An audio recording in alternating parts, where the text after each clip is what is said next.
Great, thank you. I'll get the recording going, so give it just a second to load here and it will be ready. Okay.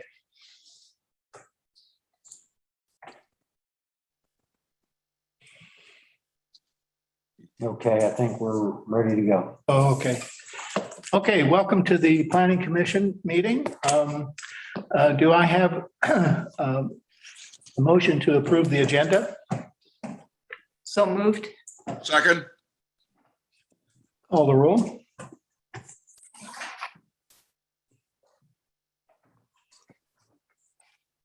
Commissioner Byrd, I think Phyllis is just setting it up. Okay. Let me make sure. Here we go. All You got right. it? All right, yeah. I think he should be all set now. I approve the minutes, yes. Okay, Joe? Commissioner Bennett, yes. Commissioner Byrd, we did. Commissioner Knott, Yes. Commissioner Newton.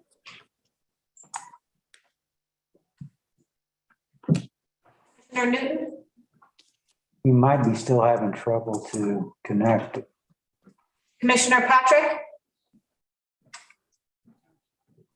Janet, can you hear us? I think she's on mute. Yeah, it looks like she is. We just got Clay went over to, it looks like his phone, so maybe,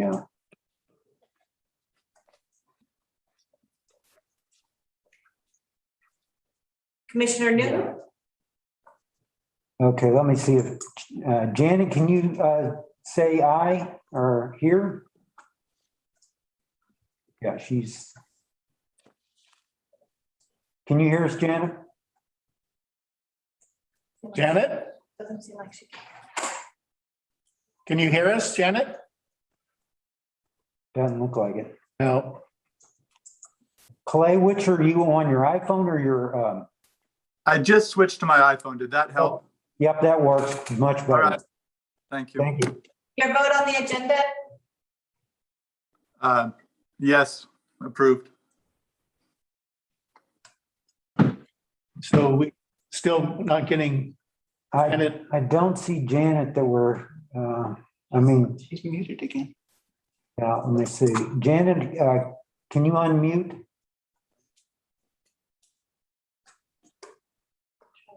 Now, yeah, can you say, yeah, she can hear us. Yeah, we can hear you now, Janet. Speak, just say yes. Janet, uh-oh. what? We need your vote on the agenda. Thumbs up. Now she's muted again.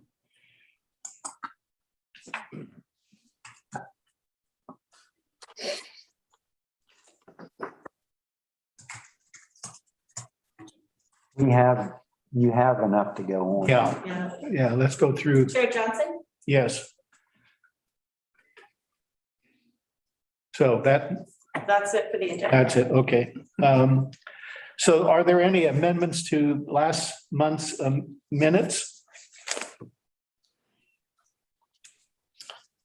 Okay, is there a motion to approve the minutes from last month? I move, Second, Call the roll? Commissioner Knott, Yes. Commissioner Newton, yes. Commissioner Byrd, Yes. Commissioner Bennett, yes. Chair Johnson, Yes. And did you call Janet just to see if she can? I'm sending her a message. Okay. All right, Okay, so but Janet doesn't hear us? Janet, are you hearing us? Can you acknowledge that? No, it doesn't look like she's hearing us. We don't have a phone number? I think she's trying to. Mhm.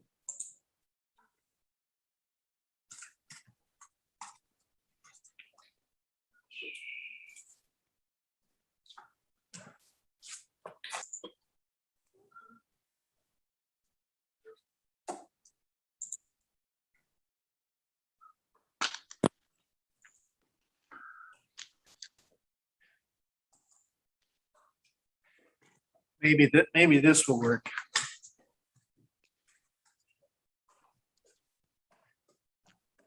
We can't hear you. I don't think she just doesn't sound like she's hearing us. Okay. Janet, can you hear us? Nope. No, Okay, let's carry on then. okay. We can see you, Janet.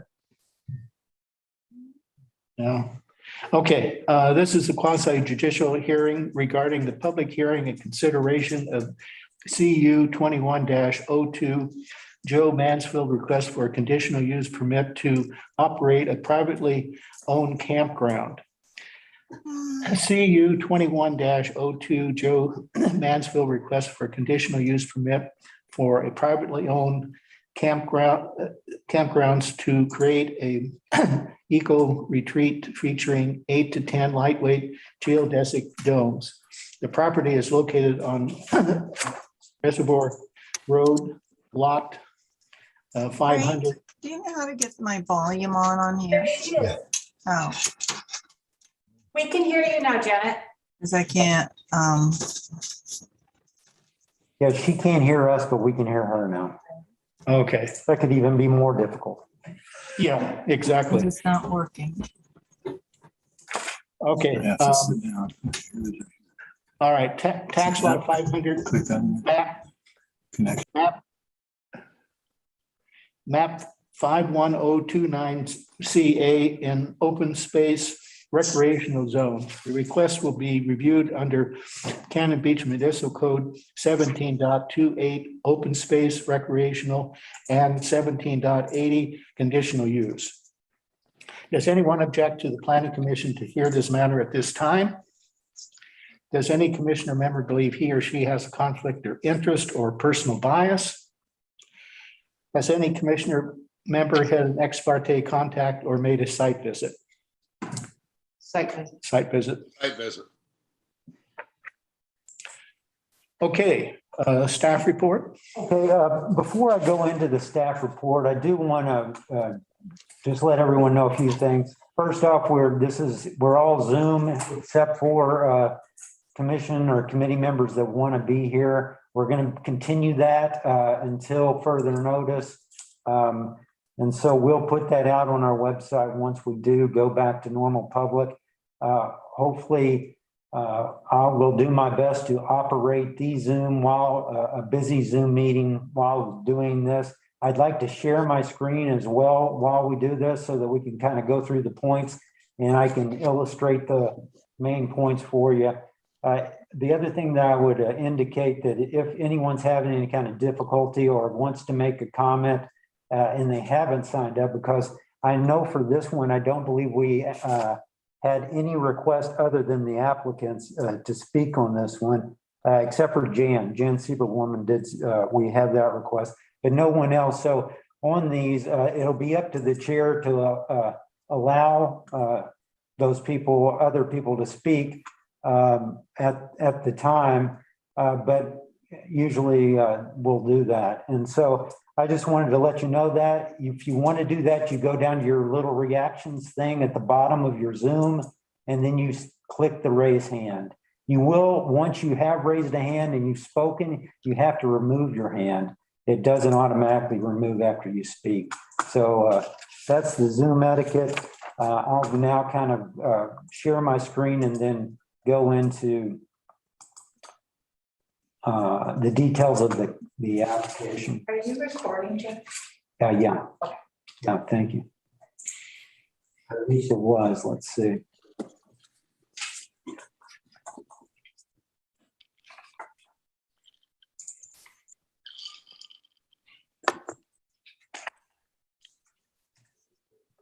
Yeah, it's recording. Okay.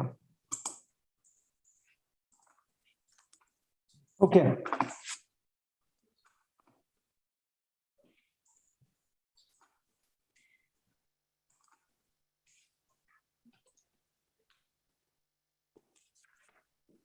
I said it's a full agenda tonight, so we're going to keep it as brief as possible. And any questions, just let me know if you have any along the way. So the first item on the agenda, of course, is the public hearing and consideration of 2102 Mansfield's request for a conditional use permit to operate a privately owned campground. Property is to be accessed directly off Reservoir Road with acreage from 3 tax lots, approximately 1.5 acres falling within Cannon Beach city limits, and 1 RL zone, approximately 1.7 acres outside the city limits. This that's before you tonight is only for this piece here, for this open space recreation, a conditional use permit. But since the project would entail a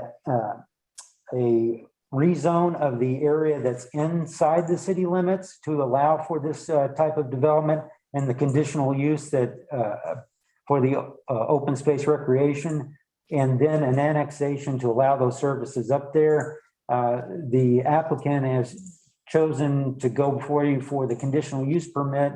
That way they can understand if this is a viable project, and then they can seek those others next month before you for the annexation and remap. Those have already been forwarded, at least notice of that to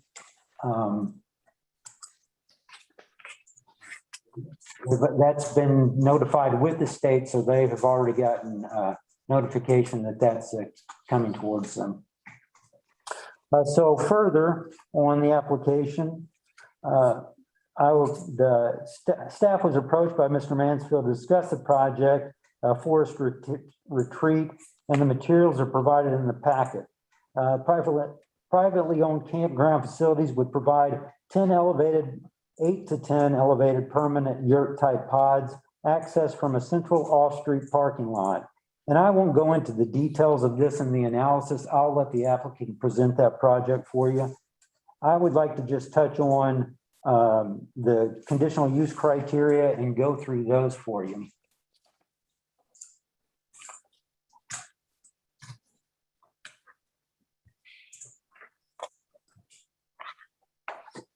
As I said, this is located right off of Reservoir Road. The first one is conditional use criteria 178110A, states a demand exists for the use at the proposed location, and then it goes further. Staff comments on this is that the applicant states that there are very few alternatives or non-traditional lodging options in the area. There's little doubt from the city's increasing transient lodging taxes that these businesses are thriving even under the COVID restrictions of the past couple of years. From the aerial, one can see that only one private owner, and that's off of this one private owner immediately accessing, which you can see in this one, is just off to the right here, those stairways leading up.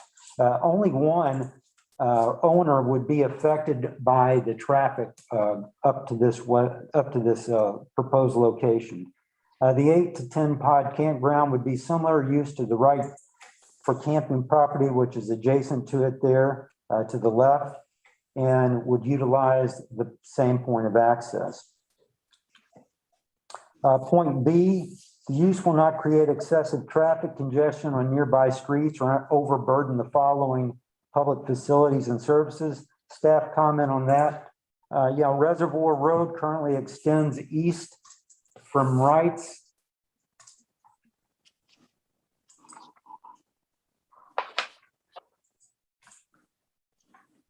Camping entrance along a semi-improved gravel road section, which will be improved to a 20-foot wide city road standard stretch to the parking lot, which should be the extent of any future development along Reservoir Road, as the remaining property to the water tower is city-owned property. As mentioned above, there should be little impact to any other private property by traffic related, as only one property entry exists between the subject site and the loop off of 101. The water, sewer, and other utilities should not be impacted by 8 to 10 connections, and the Public Works has been briefed on the project, and we received no further comment on that. C, the site has an adequate amount of space for yards, buildings, drives, parking, loading areas, storage facilities. The staff wanted to point out on this one, the parking requirements for motels, hotels require 1.25 off-street parking spaces per unit. The current parking configuration allows for 10 spaces. If we hold the possibility of 10 pods to the same standard, they would be required to provide 13 parking spaces. According to Cannon Beach Municipal Code 177820, the Planning Commission must find that this is either a similar enough use to motels to apply the 1.25 requirement, or state that the required in aggregate, and just state the reason why you would limit or accept something smaller. The staff recommends that it meets the criteria conditioned upon 1.2 spaces per pod, or a statement from the PC that 1 space satisfies this project per pod, and the Cannon Beach rural fires approval.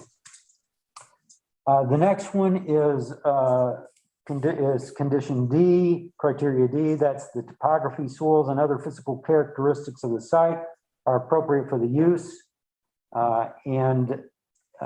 There's staff comment on that, as the geohazard report outlines the steep terrain and states that slope instability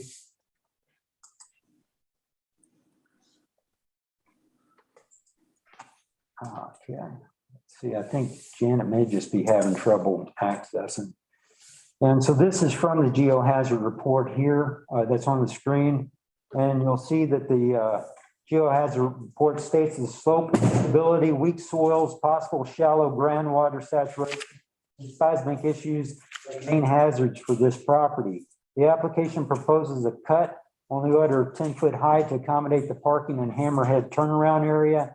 The geohazard report gives geotech considerations for the development, but they are minor concerns over depth of pilings and added protections for slopes greater than 67%. There's a steep sloped area identified along the eastern portion of the property that appears to be the most suspect terrain, and that's that area that's highlighted in the green hash there, marked on green. And it might be conditioned that this area be avoided or additional geotech precautions taken if this area is improved. Criteria E states that an adequate site layout will be used for transportation activities, and staff comment on that is guest service and emergency access is provided along Reservoir Road extension by a 20-foot public right-of-way. The applicant has proposed that there are approximately 300 trees on site, and a preliminary estimate by a certified arborist has claimed only 15 to 25 danger and hazardous trees will be required to be removed for the 8 to 10 pod layout. The Cannon Beach Rural Fire and City Public Works have received applications. We've had no comments on them. And then criteria F, the applicant, the F criteria is the site and building design ensure that the use will be compatible with the surrounding area. Staff comments, property is bordered by R3 high density residential directly north of the property's Reservoir Road access. To the east and south of property boundaries falls city-owned OSR, open space recreation zone forested property. The southern portion of the property is adjacent to low-density residential RL zone properties. And then, of course, right for camping is to the north. Setbacks from the neighboring residential properties to the south would be held to the Chapter 1766 buffering and screening requirements, which state that a 20-foot buffer measured horizontally from the property line shall be required between motels or commercial uses abutting an RL or R3 zoning district. It appears that at least a couple of the proposed pods would not comply under the current configuration. The ordinance states that the buffer area may only be occupied by screening, utilities, and landscaping materials, which would require the pods and walkways to be removed from these buffer areas. There's little doubt that the uses are compatible to the rights for camping campground facilities to the north, but whether the property is in keeping with the RL or R3 properties depends upon the criteria for judging such. The RL districts allow for outright uses of single-family homes, public parks, and residential facilities. Yet RL also conditionally permit churches, schools, daycare, and governmental facilities. Many of the same uses allowed conditionally in the ORSR. There are 7 private residences zoned RL, which would border the southern portion of the proposed project. They would be the most impacted by the development. Whether they border residential or they border the proposed privately owned campground pods would likely fall to use comparisons, as traffic impacts would not impact these properties. Any impact from the quasi-public places such as noise and privacy concerns might be handled through design, where the walkways and quasi-private areas such as deck areas with hot tubs could be moved to the northern rather than south.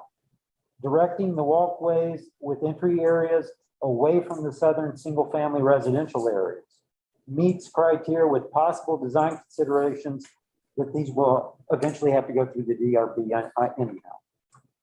And so I also included the tour definitions for tourist accommodations, campground, motel. I wanted to highlight the fact that this kind of falls in between these definitions, categories. This glamping pods, if you want to call it that, don't fit neatly into any of the city's current definitions, where campgrounds and motels are defined, as they are more than mere campsites and less than motels or hotels.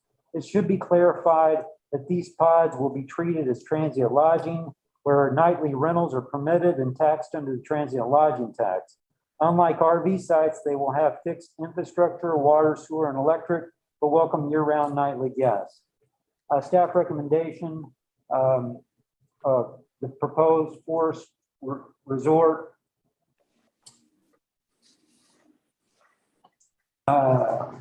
is provide a unique lodging experience for the area and suited for such activities with conditions that speak to the neighboring privacy concerns. The screening and buffering provisions, the DRB review should alleviate these issues.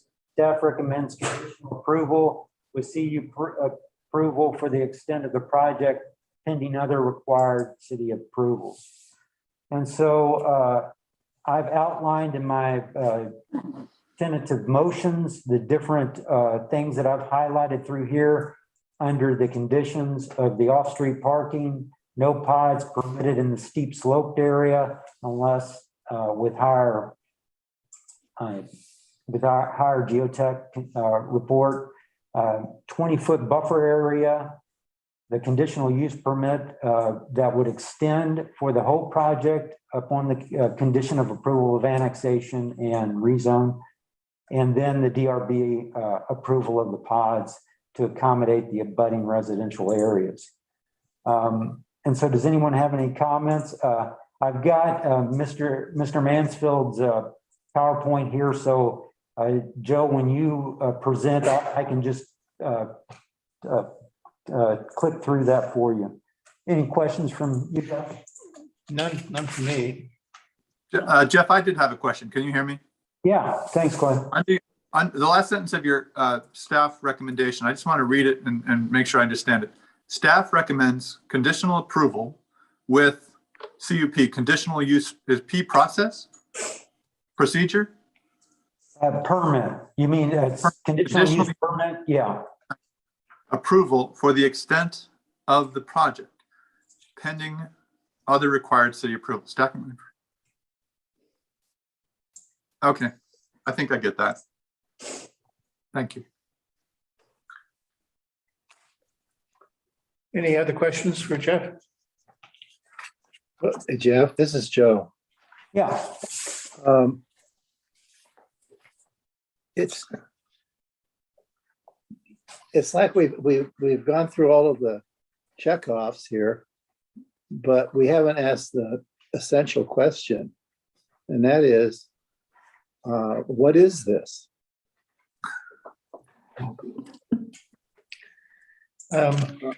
So The So you Joe, know, you say it doesn't fit into any of our category land uses.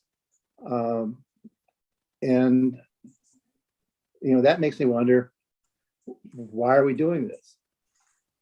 You know, it's a nice idea. We're going to have an RD camp for, Well, Joe, before you get into kind of consideration or discussion, I would ask that you just ask for questions, and I can answer at least, I think, what the question is.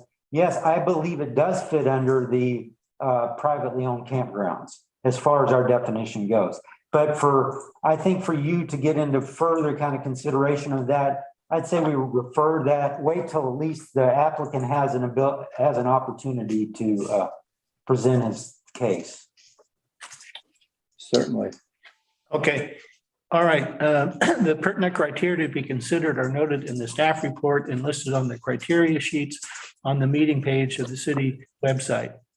Testimony, argument, and evidence must be directed towards those criteria or other criteria in the comprehensive plan or the municipal code which the person testifying believes to apply to the decision. Failure to raise an issue accompanied by a statement or evidence sufficient to afford the decision makers and the parties an opportunity to respond to the issue precludes the appeal based on that issue. Prior to the conclusion of the initial evidentiary hearing, any participant may request an opportunity to present additional testimony, argument, and evidence regarding the application. The Planning Commission shall grant such a request by continuing the public hearing and leaving the record open for additional written testimony, argument, and evidence. People who testify shall be recognized by the chair. State your full name and mailing address, and if you're representing capacity, identify who you represent. So is there a presentation by the applicant? Joe, can you hear us there? Okay. Hi. First of all, thanks everyone for your time tonight. And thanks, Jeff, for the introduction and helping me understand the process along the way. And yeah, so I'm hoping to create a. So Joe, so Yep. Identify you by name and your mailing address. Oh, sure. Yeah, my name's Joe Mansfield. My mailing address is 2111 Southeast 28th Place, Portland, Oregon. Yeah, 97214. Okay. And, Okay, continue with your presentation. oh yeah, sure. Yeah, so I actually grew up just north of Cannon Beach in Warrenton, and I currently live in Portland right now. But I know a lot of people are seeking solace in quieter places, like the forest surrounding Cannon Beach, and so I'm hoping to provide a opportunity for people who are unable to camp in a tent or don't have access to an RV, a way to experience nature and this beautiful second growth Sitka spruce forest that my family friend Ken Corals recently sold to me. And so I'm hoping to, I guess we could walk through the site plan. The site is very steep, and so the topography provides a lot of privacy from the residential low density houses to the south. And I've met with several of the neighbors in person and gone over their concerns. But yeah, I'm really hoping to preserve this beautiful forest and allow people to experience it in a unique way. And so this idea of glamping is a very ideal way to use this land because it's very low impact. I plan on using lightweight geodesic domes that are elevated on platforms. And so if you could go to the next slide, Jeff. Okay, so this is the central parking area. So instead of allowing RVs and cars to drive through the forest to many different campsites, I'm hoping to create one centralized parking spot with elevated boardwalks that are accessible by pedestrians, so that there's less damage to the tree roots and the surrounding understory of the forest. And so I'm required to do a fire engine turnaround, which Mark Reckman the fire chief has been very helpful in helping me design an appropriate turnaround for the topography. And we can also integrate the additional parking spaces that are required. This early presentation, I drew up before I got my geotechnical report, because Tom Horning took about 3 months to get back to me. And so he's a great guy, but he's got a lot on his plate. And so I do plan on revising the site layout to reflect the steep terrain on the very east and west portions of the site. But yeah, if you could go to the next slide, Jeff. So that's a rough tree map, and I do, if I am granted permission, I plan on getting a detailed topographic and tree survey done. These placements are just kind of rough, but yeah, I'm only hoping to remove around 8% of the trees, and those are, I'm going to work with Arbor Care to identify danger trees or trees that are sick, and then there's a few trees that need to be removed to accommodate the turnaround for the fire engine and the parking. Yeah, if you could go to the next one. That's a letter of support from Arbor Care. Anyways, here's a cross section of the domes. As you can see, they're elevated on platforms, and so they use a very non-invasive foundation technique. If you could go to the next slide. Oops, Yeah, sorry. yeah, that's the one. The pin piers, if you could go back to that one. Oh, sorry. There you go. Yeah, so the platforms are elevated on pin piers, which do not require excavation. And so it's basically a series of metal pipes that are driven 4 feet into the ground to support the platform. And the arborist is very excited about this technique because it's the least invasive with the tree roots. And then if you could go back to the pictures of the domes. Yeah, so as you can see, the domes have a sleeping loft on the inside, which has a small bathroom inside of the loft and a small kitchen on one side. And yeah, that's just an example of what I hope to achieve. Let's see. And then if you could go to I believe there's one more slide, the land art, or that's the utility building. Okay.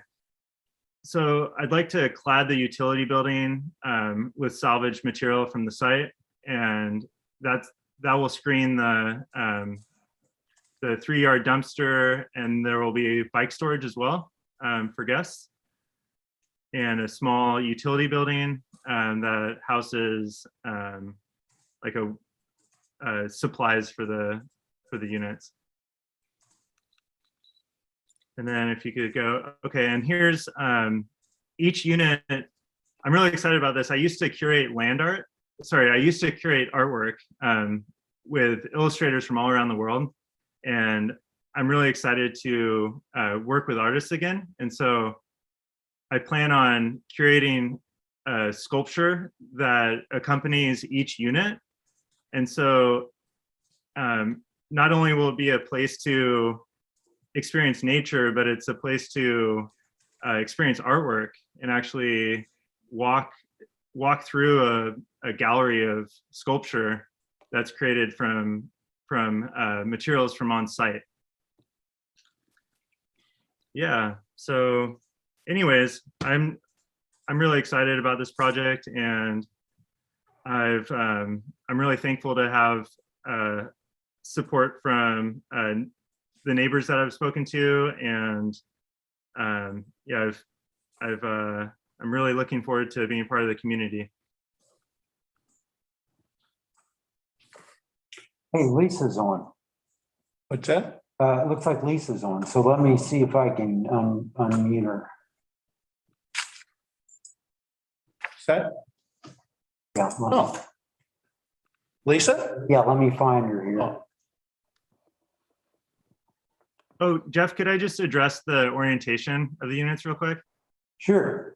Yeah, so I definitely plan to comply with the buffer zones, and those couple units on the south that are too close to the boundary, those will definitely be adjusted to be to comply with the buffer zone.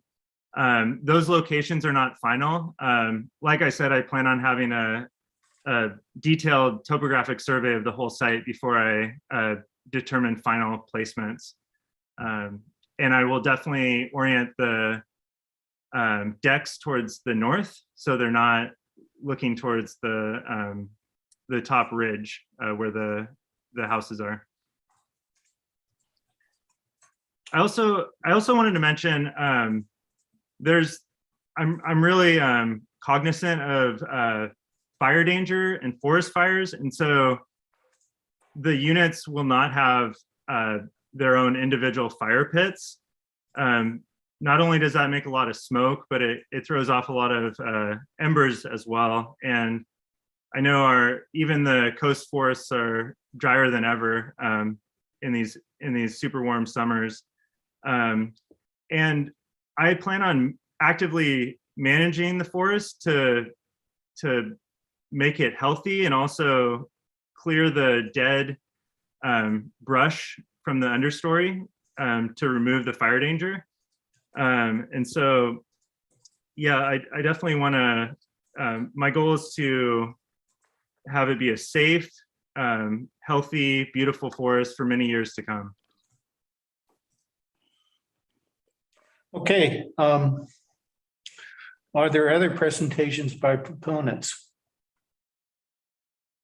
Are there presentations by opponents? I know that Jan wanted to speak, so I don't know if she's pro or con, so. I think she said she had questions. Okay. Jan, can you hear us? Yes, can you hear me? Yes. Yes. Okay. So I am tonight speaking in opposition. I have a number of concerns, and I would like to read a letter from myself and my husband. So my name is Jan Siebert Warmond, and my husband's name is Wes Warmond, P.O. Box 778, Cannon Beach. Dear Planning Commissioners, tonight's conditional use permit request for this project seems like it's putting the cart before the horse. Why are we not dealing with the question of annexation first before making a decision whether or not to allow this development a conditional use permit?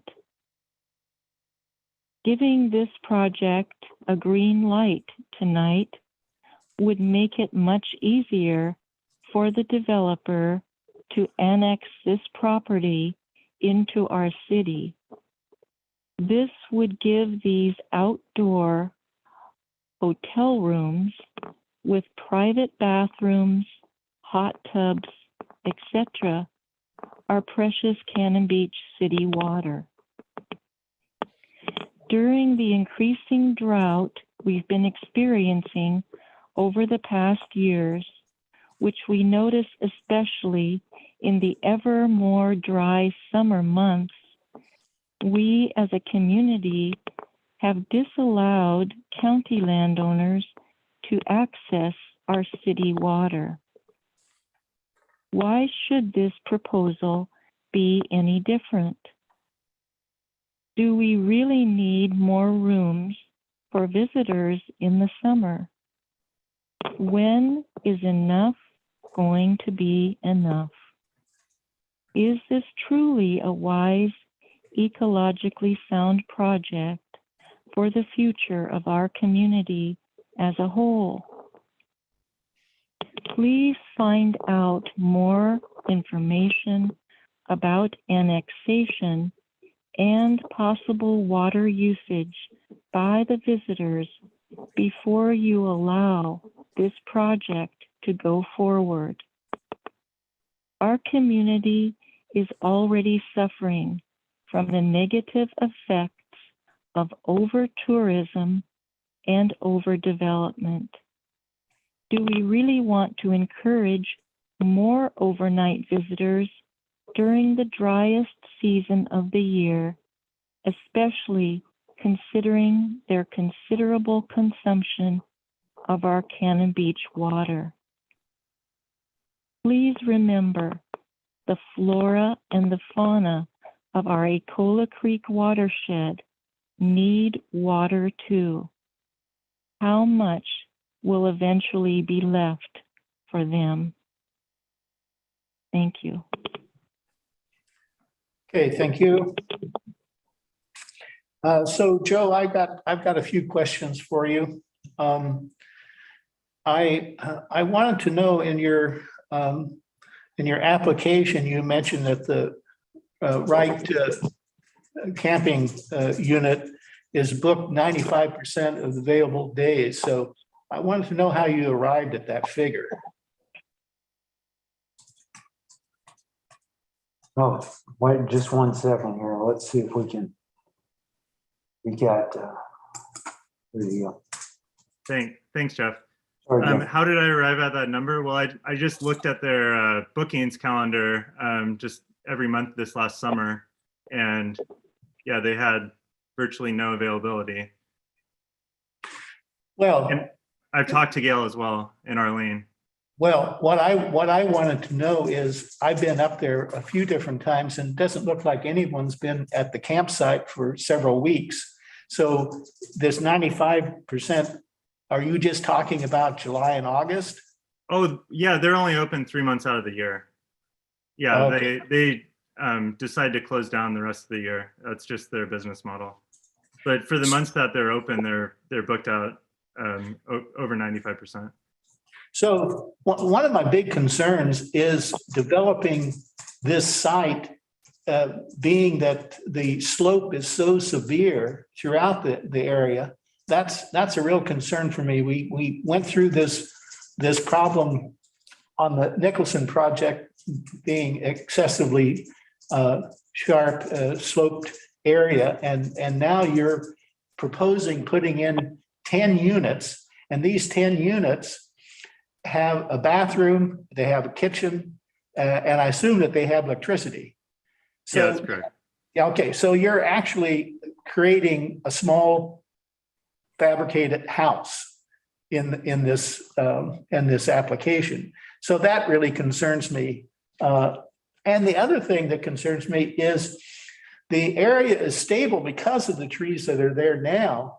And when you develop this, I'm trying to figure out, because the ground is so uneven, how the foundation will work. That, I mean, one corner of these pods, you would have an elevation drop that could be 5 feet more than on the upper side, depending on how the formation is.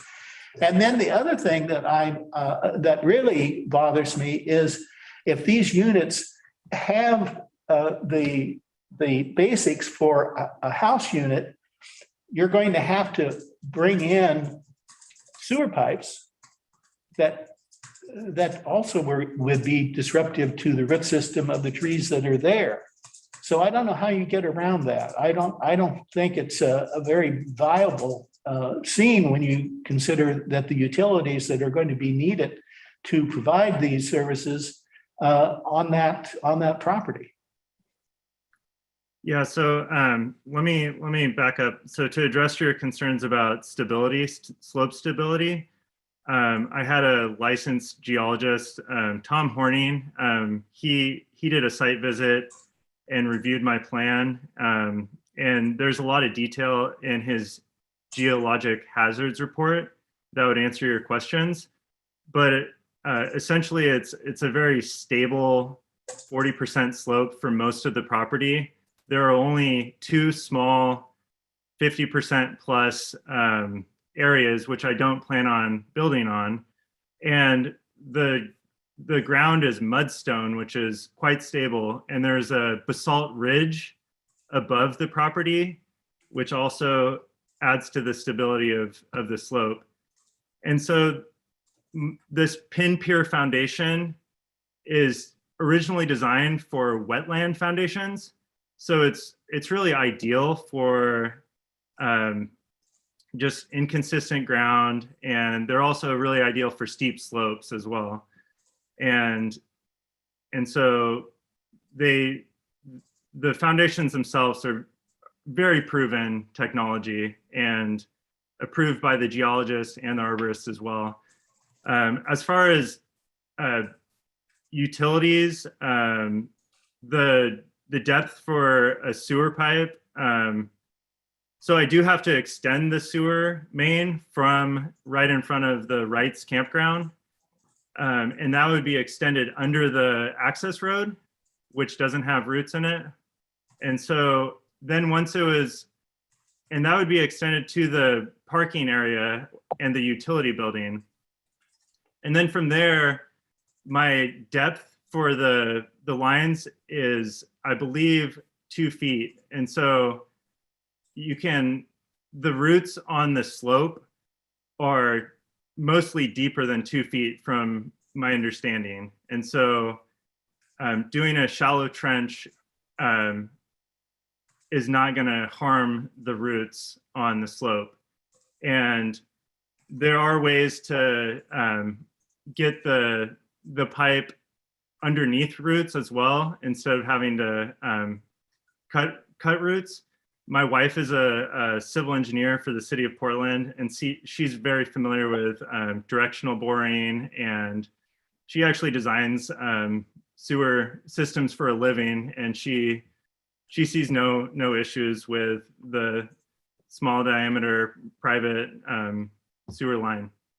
And yeah, as far as these being houses, the shell is actually very lightweight. It's a fabric membrane. It's insulated, and the platform is going to be a highly efficient, structurally insulated panel. And so that's a very strong and lightweight, high R value panel.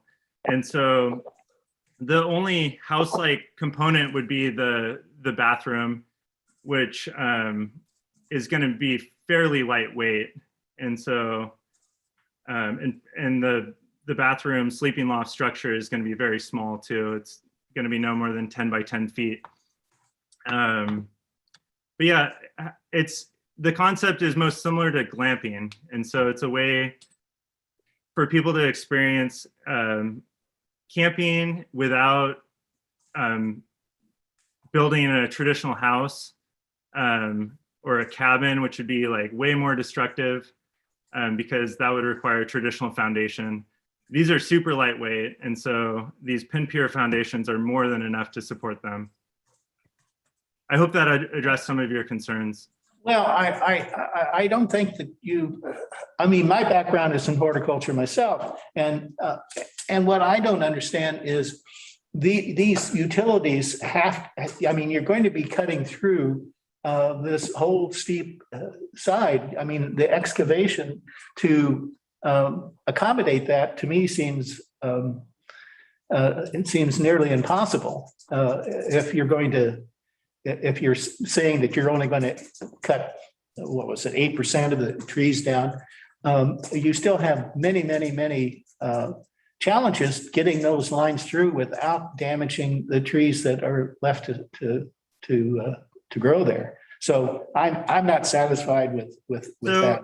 if you actually go to the site and I've gone map to the site. plan onto the site, there's the elevated boardwalks follow a level line across the site from east to west. And I plan on having the utilities follow that same line. And there just happens to be a natural clearing in a majority of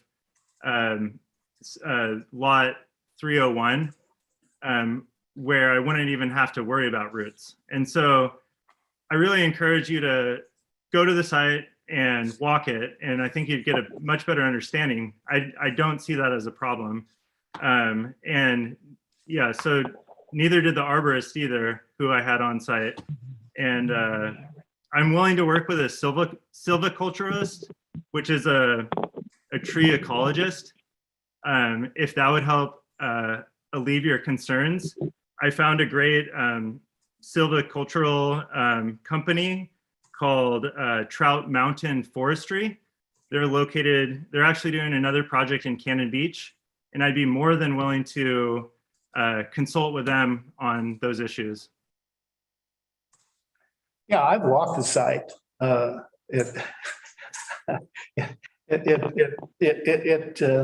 It's something that I am just concerned about. I just don't see it working out the way that you're presenting it. Daryl, Lisa would like to speak.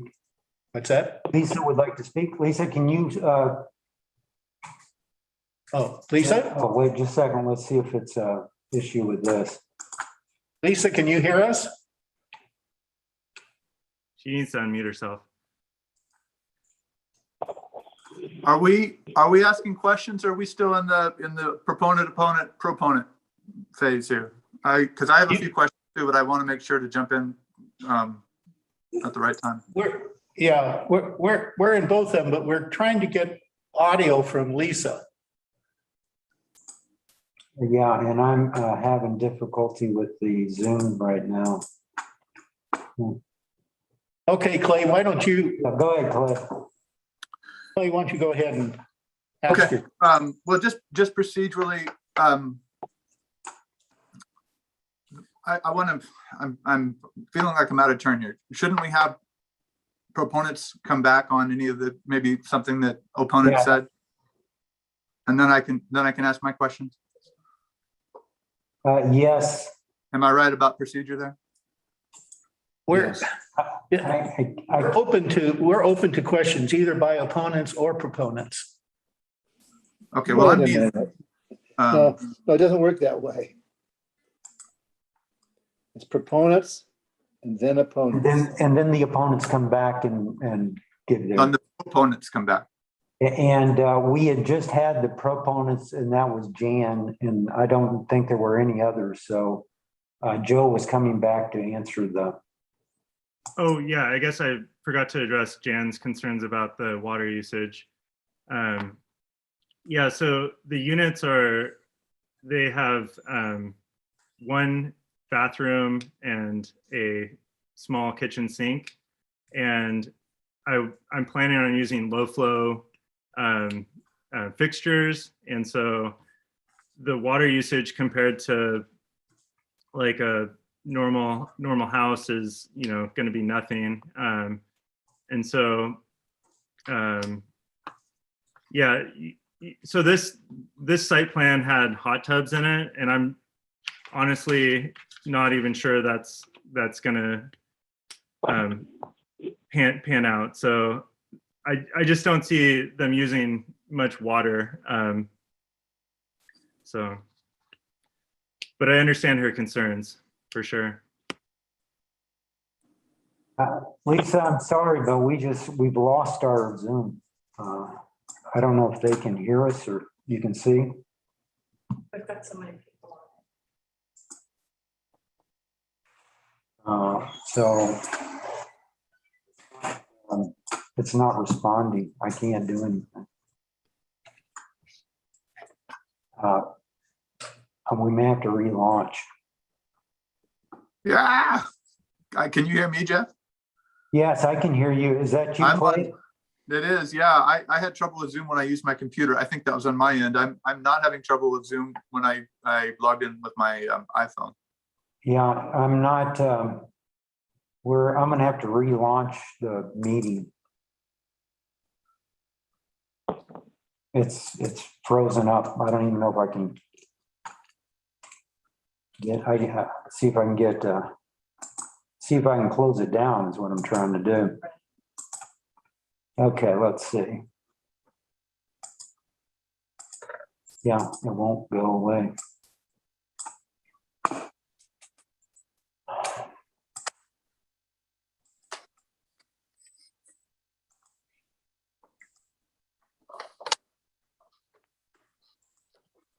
And I can't end it. Wait a second, here you go.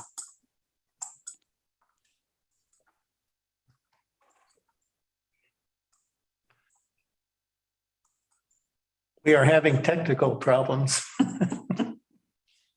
Yeah, I can't.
So Jeff, this is Bill. They just allowed me to unmute. I don't know if anybody can hear it. I can hear you, Bill. This is Clay. I don't see the commission chamber.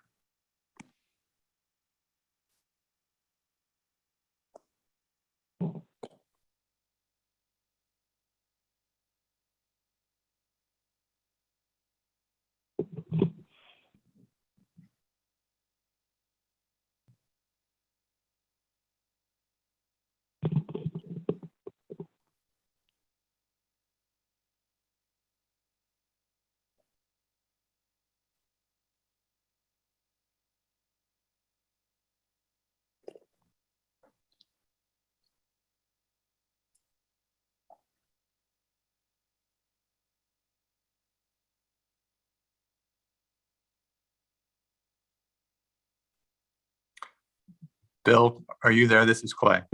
I am. Okay, I'm here too. So I feel like I'm not alone anyway. Well, we do get to see Janet Patrick's screen, so Oh, is that what we're looking at? Okay. that seems to be what this is telling me. And I see Lisa trying desperately to say something. Do you have Lisa's phone number? Maybe we can text her and have her call in.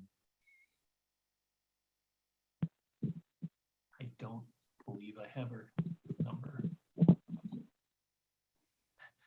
I believe she's writing a note now to flash to the screen. Yeah.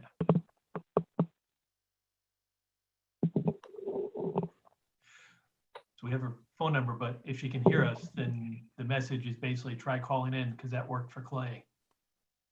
It won't allow me to unmute. I've got you now, Lisa. Now, Okay, Gotcha. it kept saying that I was not, that Jeff had to unmute me and he wasn't doing it, so I couldn't speak.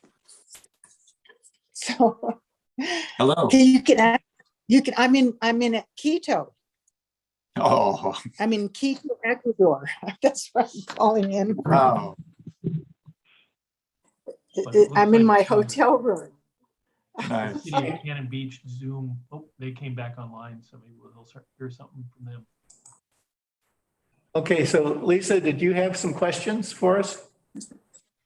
I did have a question, and I may have, because I'm in Ecuador, I I came in late because I had the time difference wrong.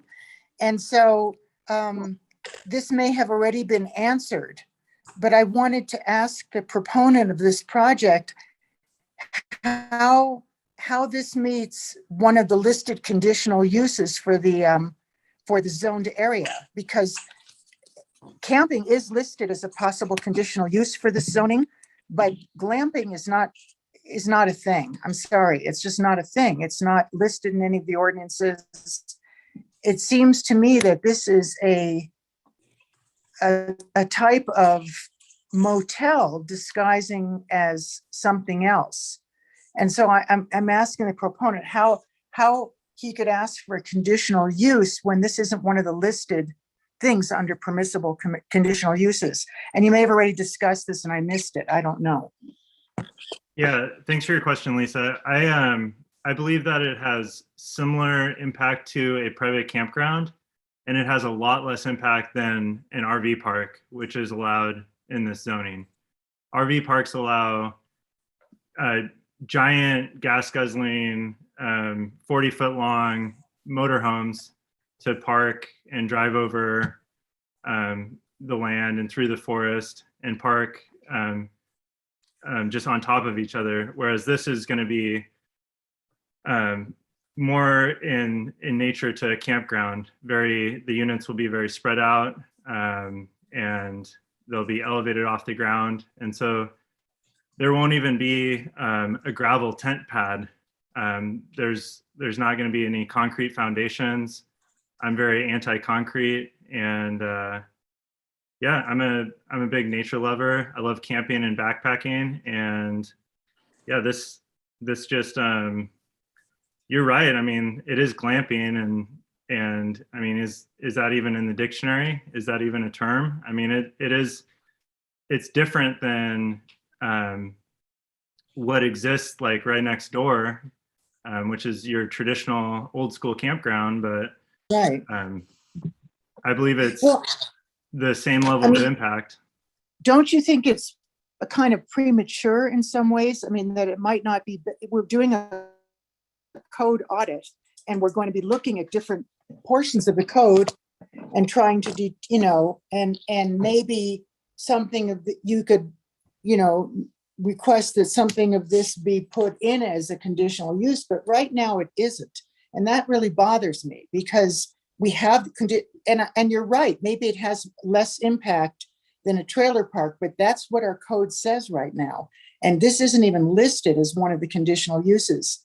And that really seems like, plus there's other things like you want less parking, and it's going to require a zoning annex or, a land annex from the county. I mean, there's so many components to this. And it seems that to me, and I don't know if you agree with this or not, but may be better to wait on this and just see if during the code audits that there is, this may be a substitute for an RV park or something like that. I'm just saying that this does not fit into the code as it is written now. And that bothers me a lot. And I'm curious, where did you get the idea to even ask for this since it's not one of the listed code things? So I came up with the idea about a year ago, and yeah, I've just had some good discussions with Jeff and Karen and Trevor at the city, the public works people, and they were very encouraging. And regarding the parking requirements, like I'm more than happy to comply by the 1.25 spots per unit. So and yeah, I guess the definitions, if that bothers you, I can understand that. But my intentions are to protect and preserve this beautiful forest and develop it in a way that is low impact and uses, like sustainable materials and building techniques. So, yeah. And I'm not doubting your motivations at all. I think they're probably very excellent motivations, I'm just concerned because this does not fit into our code as it's currently written at all. And that really concerns me. Yeah. And, you know, Well, so- the current code also, you know, it allows for the construction of a large single family house on the land. And if It if you've does. ever seen the land, I mean, it's really not appropriate for that. And I have seen the land. I think almost everybody on the planning commission does a site visit. We don't just read the material and that's the Right. end of it. Almost all of us go and have a site visit. So, that's you great. know, we know what it looks like. Yeah. So I understand. I'm not saying one is better than the other. I'm saying that it doesn't fit into the code. That's what I'm saying. Gotcha. Yeah, Jeff, hey, Jeff, do you have any thoughts on that or feedback? I'm just curious. Yeah, well, you know, I think that the closest we have in our code is what's listed there, privately owned campground. That's why I highlighted the definitions, you know, and I think that it's up to the planning commission to kind of make that decision if they believe it fits well enough with that. That's why you have a conditional use that can put further conditions upon that if they'd like. The other thing is you'll notice, as in all of these, municipal code for open space recreation, purpose of the OSR zone is to provide an area of low intensity open space or recreation use in which the natural features of the land are retained to the maximum extent possible. So that's the purpose of that OSR district. And so the planning commission then can have a discussion on whether they feel it's in keeping with that. So And Jeff, you're telling me that we don't have to conform to the traditional, we can make up our own definition of camping? It seems pretty clear that camping doesn't include bathrooms and kitchens in each unit. So, and hot tubs. So I'm curious how you think that a planning commission has the authority to take what is written in the code and what is written in a definition and just switch it around to fit what we feel like at the moment. I mean, I'm disturbed by that you think we can just change what camping means because we like a particular project. I don't think, or don't like it, whatever. But I'm just saying, I don't think that's the way a planning commission should operate. I really don't. But that's just my 2 cents. About, you know, the Well, I mean, Bill's got something to say. okay, Bill? Yeah, I don't think the intent is that the planning commission just gets to make things up. What we have is a proposal that comes in that doesn't fit neatly into any category. The applicant suggests it's closer to camping than a hotel room. It's not the only way to view it. As several members of the planning commission have said, this feels more like a hotel, and that's legitimate too. It's more a matter of, we've got these categories that are set on our code, and this doesn't fit into any of them neatly. And the question for the planning commission is, does this fit? Where does this fit best? And, you know, it sounds like at least a number of the planning commissioners are suggesting this doesn't fit under camping. And that's legitimate interpretation of the code. But it's not a matter of, you know, just making it up. It's you looking at the code and saying, where does this fit? And that's the interpretive exercise that you as a planning commission get to do. Well, as far as I'm concerned, there's not much interpretation to be had here. It's pretty clear. I mean, the way the code is written, that's just my. Are we out of the oral testimony? Yeah, have we closed the? No, we're not. Have any other questions of Joe? I have a couple. Is your business model planning to be open 12 months out of the year? Yeah, it is. And if all of the units were full, how many people would that be? Well, so one thing I forgot to mention is I plan on building this in phases. So the first phase would be 3 to 5 units. And then if that went well, the second phase would be a maximum of 10.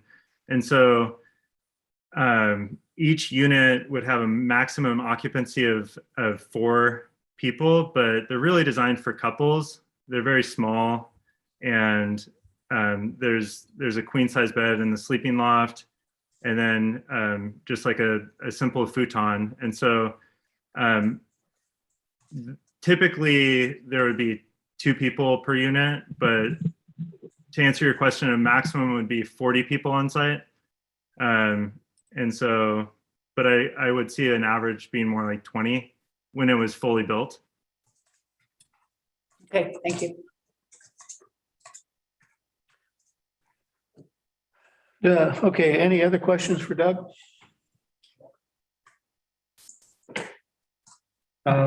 Okay. And then is there a further staff report? No. Okay, does the applicant wish to make any additional statement? Nope. Okay, then we're closing the public hearing and moving to consideration. So, you know, I have my doubts about this whole project because to me, it comes across much more like a living quarter. You have a kitchen, you have your bathroom, and it doesn't to me come across as a campsite. It comes to me as living quarters, even though it's a flexible dome.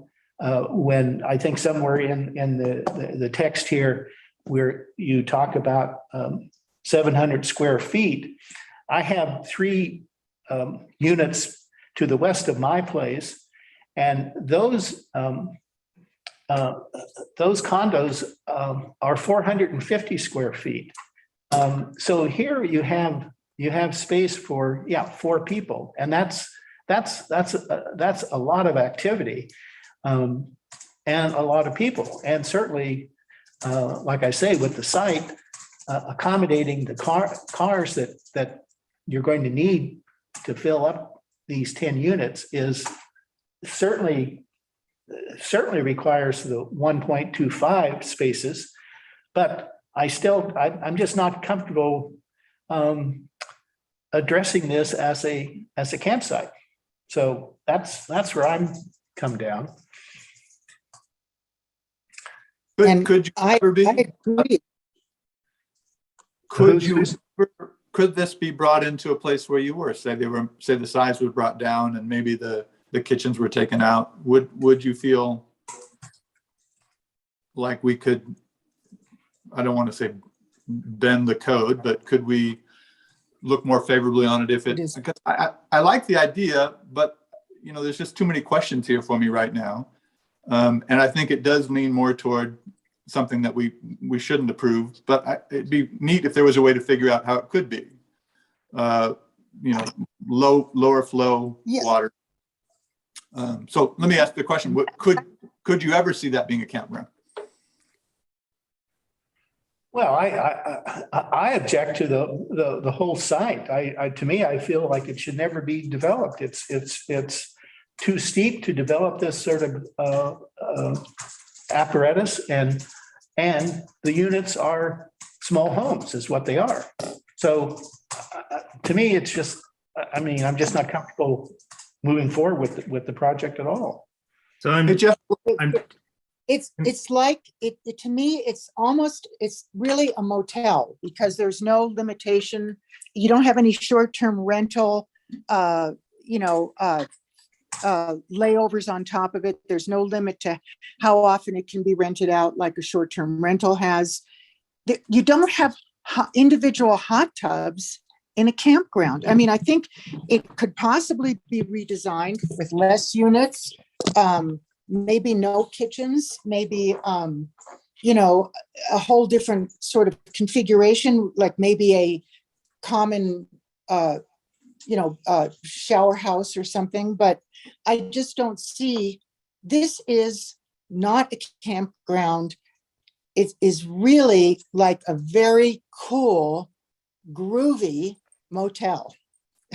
I mean, Hey, that's Jeff, what it is. Jeff, I had a question as I was listening. Does ADA kick in here at all? For ADA access, I don't believe it does. I'd have to verify that, Clay. Okay. Well, yeah, I mean, that's a question that I have. There was a lot of verbiage in here about the ADA accessible through the city under 101. But if you're going to make this ADA accessible, I don't see how you could do it. You'd have to have so many switchbacks that it would be impossible. But campgrounds, state facilities and stuff like that, are like public facilities, I think, for, state campgrounds, national, they have to have some sort of ADA requirement, but I'm not sure about private access. Well, So I'd have to look into that. yeah, well, to me, it can't be accommodated that way because these are, to me, house units. One other thing, Jeff, you had mentioned in your staff report that it seemed like that the design review would be required, or then it was kind of optional. How did you see design review looking at some of the things we're talking about now, and what would their role be? Just kind of, this is a bigger picture question for me, because we have been talking about design review's role in some of these. Where would design review kick in on some of these questions we're asking? Well, I think design review board, it's commercial use. They'd be looking at this and they'd have to, I pointed out a few, like the private spaces, public spaces, but every detail, they can comment on anything to do with the, Okay. from the actual utility building there to individual units and their site placement. Okay. Okay, are there other questions from the commissioners? Well, I'd just like to throw out a statement. As I said before, I like the concept. There's a lot of unanswered questions here. And so, just speaking out for future applications, when looking to stretch, looking to move outside of what's clearly written, the more detail we can be given, the better we're going to feel about it, the better I would feel about this. But I am challenged by, are there hot tubs? Aren't there hot tubs? How do we access it? How does a geotech affect where the units are laid out? All that stuff has to be buttoned up, or you're just going to there won't be a lot of latitude for moving outside of what's easy for us. That's all I have to say. Well, and the other thing that Jan brought up is the water usage. If you have a small Absolutely. kitchen and toilet, then you throw in a hot tub and your usage goes up tremendously. So Absolutely. that bothers me a lot. Yeah. So Clay, are you proposing that you continue this and give him another opportunity at next month to answer some of these questions, or do you want to? No, I'm not proposing it be continued. Because these are questions that if the applicant wanted to come back with, I would be open to revisiting it. But my answer tonight, I think, is pretty clear to me. Well, does anybody want to make a motion?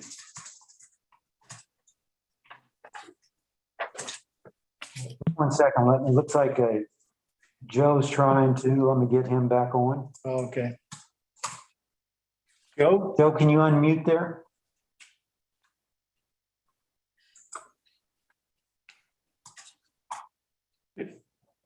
We can't hear you, Joe.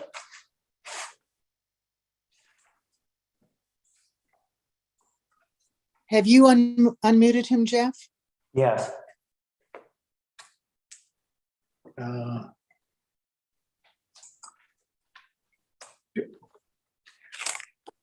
Did Joe have a question? He does. Yeah. He's got it. Okay. There you go. Okay.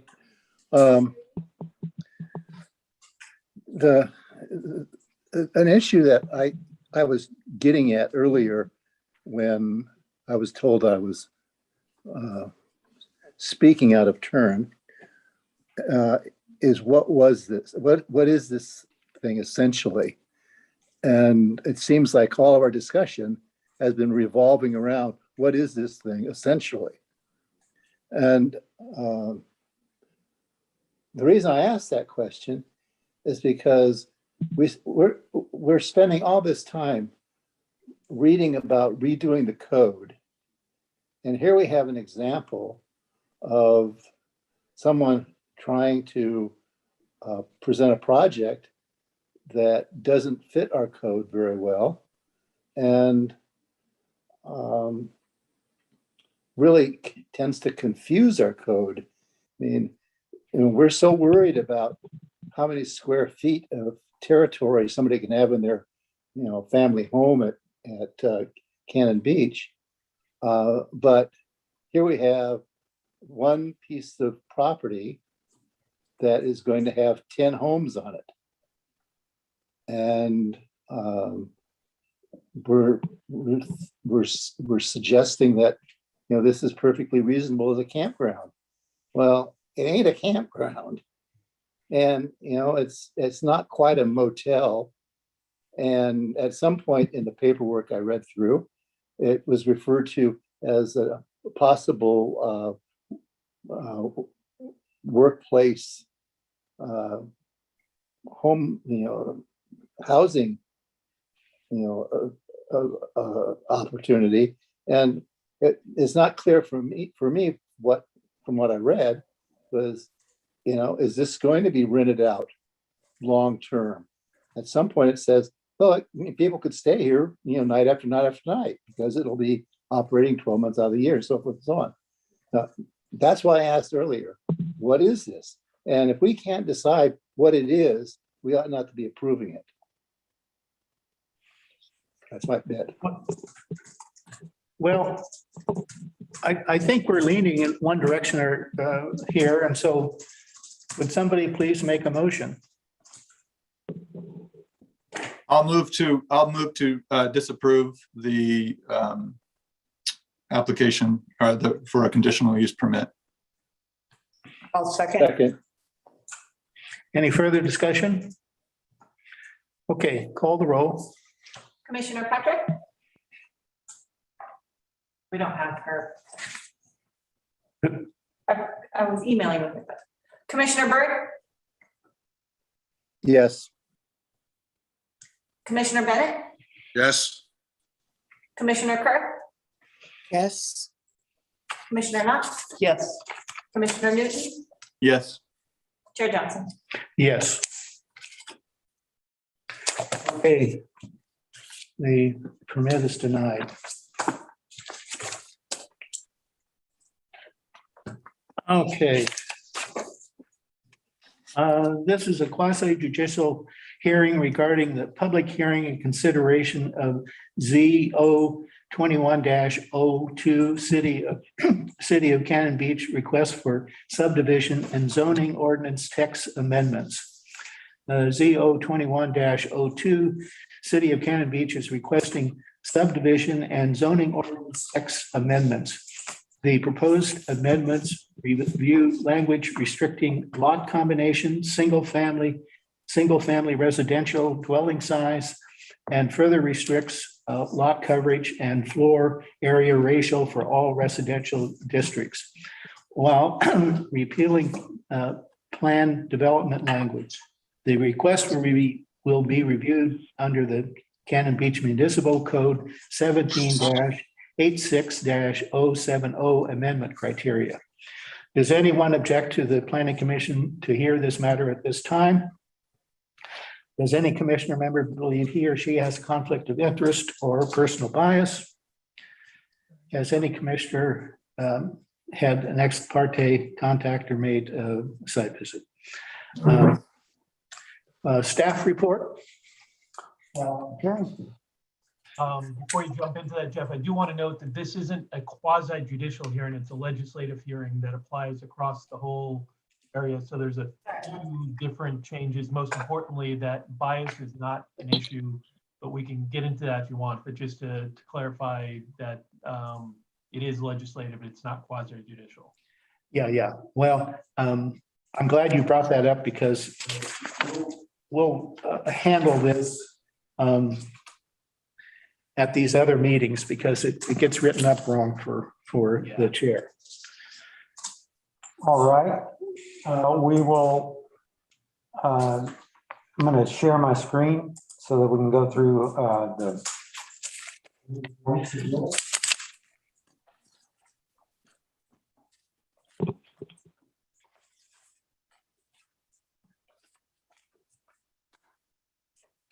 All right. The materials, staff report, attachments and the ordinance can all be found on our website. If you go to the City of Cannon Beach and you go to the meeting, all of the materials are there. A link to every item that comes in over this. I wanted to note, and I think the chair has received it as well, that one of our most recent emails was from Mr. Rasmussen, who requested this be continued. So I just wanted to make that note. The staff report, I just want to start. It's been discussion over the last year or two about limitations on growth, the changing character of design in Cannon Beach, and building on more and more challenging lot, and what that the effect that is on the city of Cannon Beach. About a year ago, I did a staff report and we discussed it at work session with the Planning Commission and did an early analysis of some of the development in Cannon Beach with some of the Clatsop County data.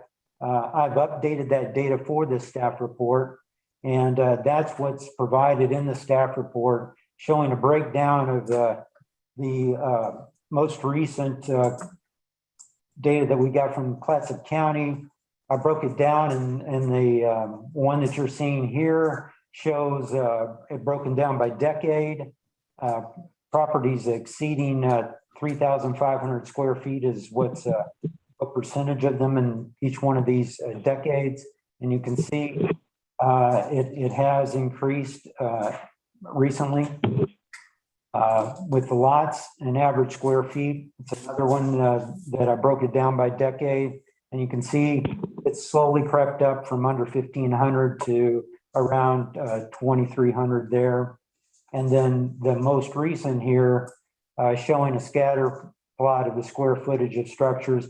And you can see that kind of trend upward until the boom that hit us with the Great Recession. And it's slowly, gradually coming back. You'll also note that demolition of structures, I highlighted that within the discussion, and I just wanted to go through these charts before I start getting into some of the specifics.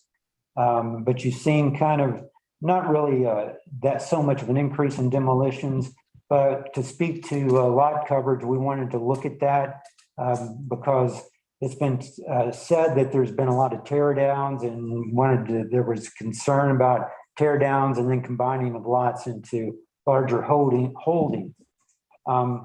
There's also a consideration of the last 3 years of new single family residential structures in Cannon Beach. And so I did an analysis of that, which you can also see the information there. 44 homes were built over that 3-year time frame. It shows how many are above 3,500 in each one of the different zones of our zoning, residential zoning districts, and then how much exceed percentage of lot coverage or the ratio for each one of those.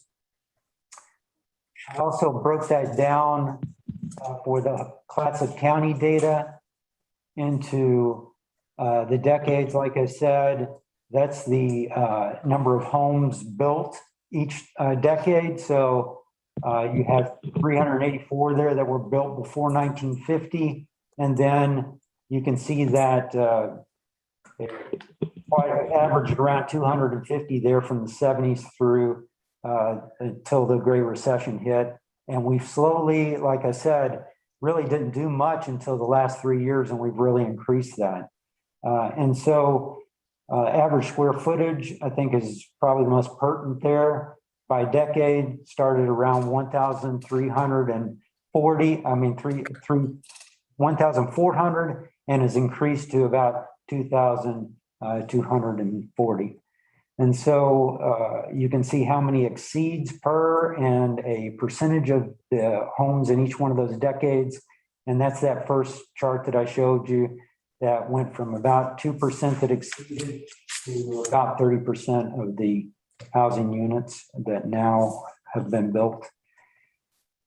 And in the Clatsop County data and in the appendix of the staff report, I also wanted to note that, you know, this is built on the what Clatsop County deems as the gross or the square footage of the homes and accessories, but it does not include garages. So this would increase where roughly about 5% are above 3,500 square feet right now.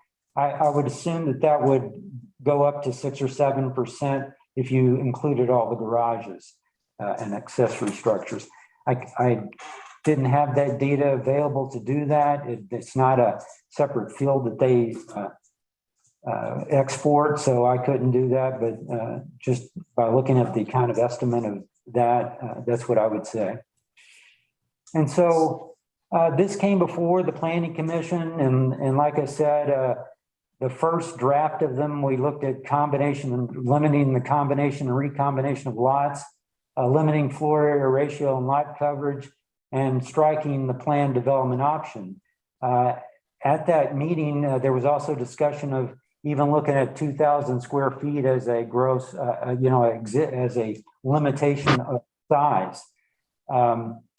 And so it increased to 5 by the time it came out of the Planning Commission, and these were the 5 things that wanted to be addressed with the changes, and that was the number 1, the recombination of lots, limiting floor area ratio of lot coverages, striking planned development option, restricting homes to 3,500, and limiting building heights along the ocean front. There was a joint work session on the code audit that then struck the limiting building heights along the ocean front and reinserting the floor area ratio and lot coverage discussion. And that's been included back in the languages before you. So the 4 main areas that are addressed by these changes are the combination, and that's by this line that's been inserted in the lot line adjustment. We currently don't have a kind of a re-subdivision, replat type of language within our code. So this is where I put the adjustment is not a combination or recombination of entire parcels or previously platted lots or portions thereof, except to meet minimum lot size requirements of our district. And so that's the first language, and how that plays out is that right there in that first example, I think the intent was that we don't want the smaller cottages or buildings like the one on the left to be torn down to combine those 2 lots there into one larger home, so that one larger home could be built on that side. Same thing there on 2. That's 2 previously platted lots, and you can see the lots have not been combined, and so it would be maintained for these. So that language would not allow someone to split those. However, on this other hand, on the third one there, where there's no, if that was a 1 lot and there was nothing already there, then that person would then be able to use that floor area ratio for the entire lot as of the passing of the ordinance. The number 2 point was on the floor area ratio lot coverage, and I did that by striking the lot coverage and turning it into a table, because there had been discussion of looking at lot coverage and floor area ratio in to kind of do that in a scaling fashion. It might not be the easiest, it may not even make sense, so we might not, I threw it out there as one of the options that you might want to look at. That's welcome for the discussion on that. And then I produced this kind of, this is a chart just showing your basic, hey, if you've got a 5,000 square foot lot, if you've got a 0.5 lot coverage, that means 2,500 square feet of your lot can be used for structures and impermeable surface.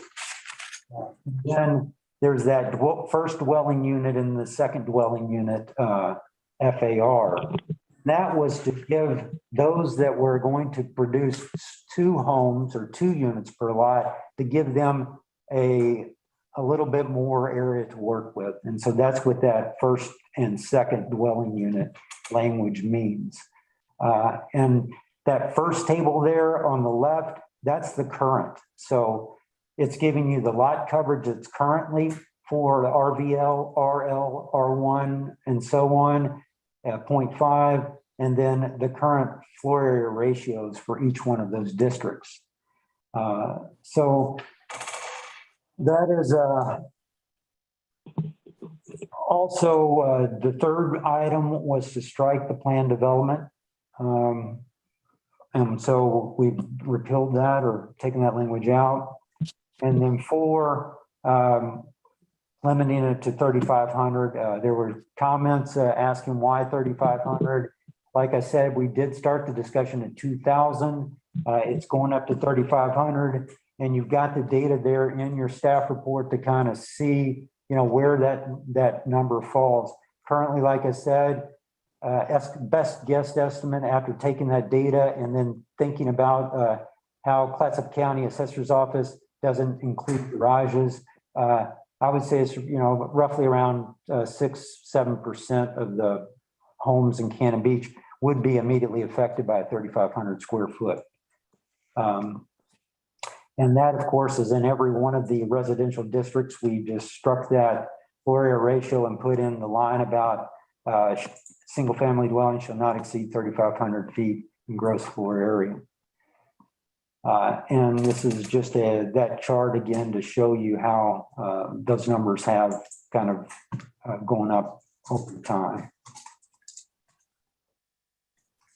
One of the other things that I bring up in the staff report is affordable housing. It's one of the reasons that I put that extra, gave that little percentage of floor area ratio added space, is because there is a need for affordable housing in the community, and whether it's through housing type or giving people the ability to put accessory housing. You saw many of the comments speak about this, is that they want to be able to have a grandmother or a mother-in-law unit, and then something over the garage or an accessory dwelling unit possibility.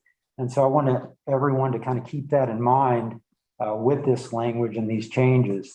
And before you, your decision is based upon 1786-70, which is pretty, it's not the most, let me pull that up, is that for an amendment to the text of the ordinance codified in this title is approved, findings will be made. The following criteria are satisfied. The amendment is consistent with the comp plan, and the amendment will not adversely affect the ability of the city to satisfy land and water use needs. You will also need to find that it meets in keeping with the comprehensive plan and the statewide planning goals. And so that's what that attachment to your staff report is. And then the other question that is often asked is grandfathering. We didn't really look at that or speak about that, but if you were, it was brought up during the 2,000 square foot, I think, a lot of discussion around that, but that's another thing that you might want to condition things on, or at least discuss that. And my staff recommendation is approval of the removal and repeal of the plan development language, at least until it can be considered in a more holistic approach as part of the code audit. Second, staff recommends approval of the language limiting lot combinations. Although there may be instances where it might be advisable to combine properties to get holdings large enough to build multifamily or multi-use facilities, these can be discussed during the track 2 changes. A third, controlling unit size through lot coverage and FAR will be of little use for those properties over 7,000 square feet due to the restriction of size to 3,500 square feet of gross floor area. The more valid use of the LC and FAR adjustments is to accommodate additional LC and FAR for those that provide a second dwelling unit or more on a property. If the city is indeed intent on encouraging and incentivizing a broader range of housing types and sizes, then this is an opportunity to take steps towards supporting these measures. In fact, there could be a condition attached that requests the city council consider encouraging an accessory dwelling unit program for workforce housing, where the construction excise funds being collected, now over 180,000, could be used to provide building permit fee forgiveness or other types of support and agreement that the owner would sign with the workforce program affidavit that guarantee long-term rental housing for workforce capped rental rates. Finally, the commission should keep in mind that these track one measures can each be reassessed under the full code audit process and any proposed amendments that result from that process. Jeff? Yes. I wanted to ask you a question. The way it currently stands, if somebody's house burns down and they have to rebuild, and it burned down through they didn't set fire to it. It actually burned down. The grandfathering in that they had still remains. In other words, if an oceanfront house that is, 2 stories high were to burn down, let's say that the code now said it can only be 1 story. But if it burned down and they were already grandfathered in for a 2-story home, the way our code reads now, they could still rebuild as long as it wasn't due to anything that they did, like demolishing the house. Isn't that correct? I believe that is correct. I think it is but you have a time period. I think it's like 1 year, within 1 year. So there's a 1-year time period, because I noticed that so many of the letters we got were people being concerned about if something were to happen to their house, that they couldn't fix it, and keep it the way it was. And I never think, I didn't think our code, I don't think there was ever a suggestion that we change our code to make the grandfathering thing go away. Well, here, let me clarify that. Here it is, 178240 non-conforming structure. So this is for a non-conforming structure. So if it's over 3,500, F speaks to this. If a non-conforming structure or non-conforming portion of a structure is destroyed by any means to an extent amounting to 80% of its fair market value, as indicated by the records of the county assessor, it shall not be reconstructed except in conforming with the provision of this title. Okay, so even if it were to burn down to the ground, they couldn't rebuild it the way it was. It'd have to be conforming to the new ordinance. And I think that that's something, that could also be looked at. Is that right? I mean, isn't that? I think he said they could build it back if 80% was destroyed. Did I hear that wrong, Jeff? No. I think that Bill, you're reading of 1782-60 pre-existing uses, and is that language there, pre-existing use language for reconstruction? Does that have any ability to what I just read from 40F, non-conforming structures, if that was to burn down, does that pre-existing language override that 178240? I've never had this experience here. I can't. You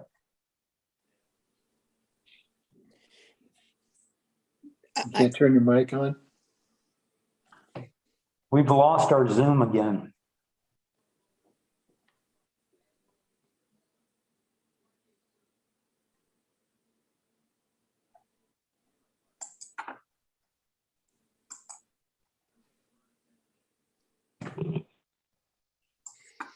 I think we're going to have to redo it again. Okay.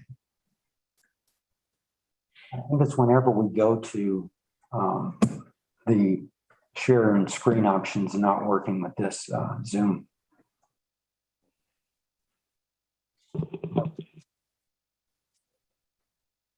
Let me see if I can close out. Okay.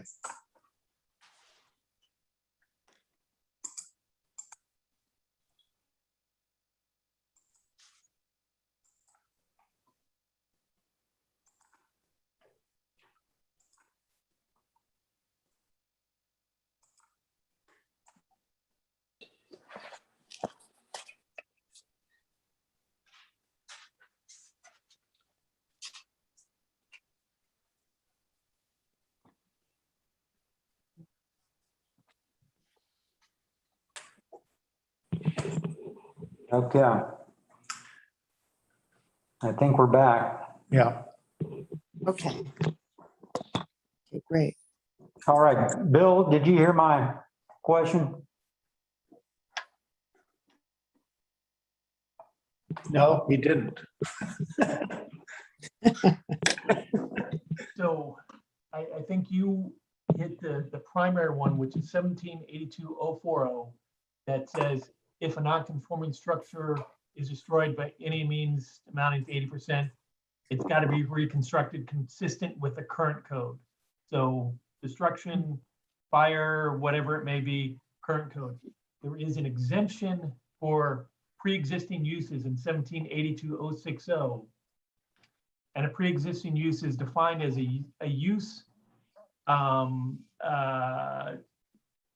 existing on June 19th, 1979, which is permitted or conditional use, so prior to 1979, or a use constructed after 1979 in a use zone in which it was permitted or conditional use, but which as a result of zoning ordinance or map or text change is no longer permitted or conditional use. So essentially it's saying a non-conforming use, and it allows reconstruction. Reconstruction if a structure devoted to a pre-existing use is destroyed or damaged by any cause other than actions of the owner or that of a structure or agents, that structure may be rebuilt. So what we've got is conflicting pieces of the code. It looks like 1782-040 says non-conforming structure destroyed, must rebuild consistent. 1782-060 says if it's not conforming, it can be rebuilt. And so how that sorts out, I'm not certain. I suspect that what happened is that there's some changes that didn't keep things consistent. And so, how this would be dealt with, I'm not really certain, but it sure seems like 1782-060 says you can do some reconstruction and 040 says you can't. So we've got inconsistent code.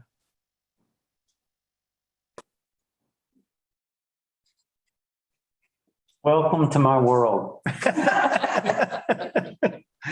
those are things that are going to be Yes. looked at during the code audit. Exactly. Right.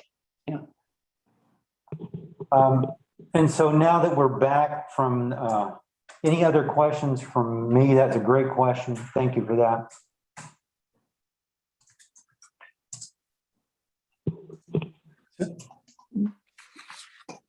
One of the things that I've noticed is that we all of a sudden make a huge shift. And we didn't think about it, I don't think, as a huge shift. When we decided that garages and carports and porches and, areas of houses that aren't seen as living space, attics, are now counted as part of the square footage of the house. Well, that's not been the way houses have been built in Cannon Beach. The rules in the past excluded all of that kind of non-living space in the calculations of the floor space of the structure that's going to be built. And I think that when you read through the letters that came in, the comments that came in from our constituents, that was a problem for a number of people. And it wasn't so much the limitation to 3,500 square feet that produced the reaction, but it was the combination of that limitation and then garages and everything else on the lot that you don't live in being counted against, living space. And I think that's something we might want to think about addressing. And so I would suggest, if you have no other questions of me or Bill, that you move into public testimony. Okay, so since this is a legislative process, do you want me to read the pertinent criteria part? Okay.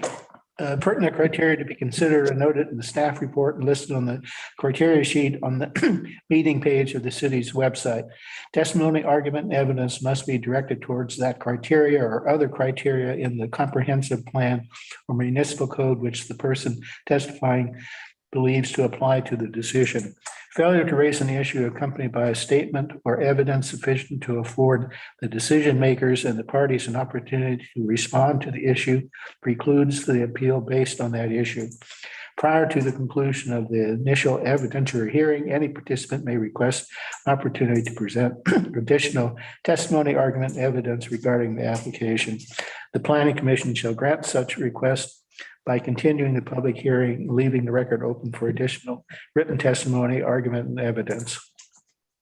So, And I would like to say that for this one, we don't have any that had asked. Is that correct? Someone, I believe in the top corner there wanted to make comments. There was one, I think Tiffany, she's Ashley Thrift, that might be her. She sent an email. Okay, so Ashley, we have Ashley Craven with her hand up there. And so would you like to? Sure. Ashley, can you hear us? It's having trouble. It looks like it's not connecting to her audio. Ashley, can you hear us? Huh, maybe not. Okay. Anyone else who would like to speak, and if you're okay with that, sure. You can just raise your hand by reaction and raise your hand.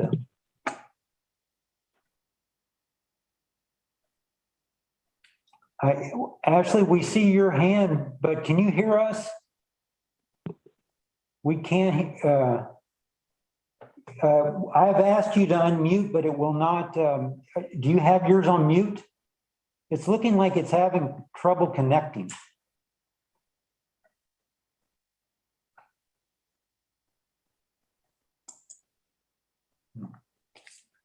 Jeff, I had this trouble with my PC logging in earlier tonight.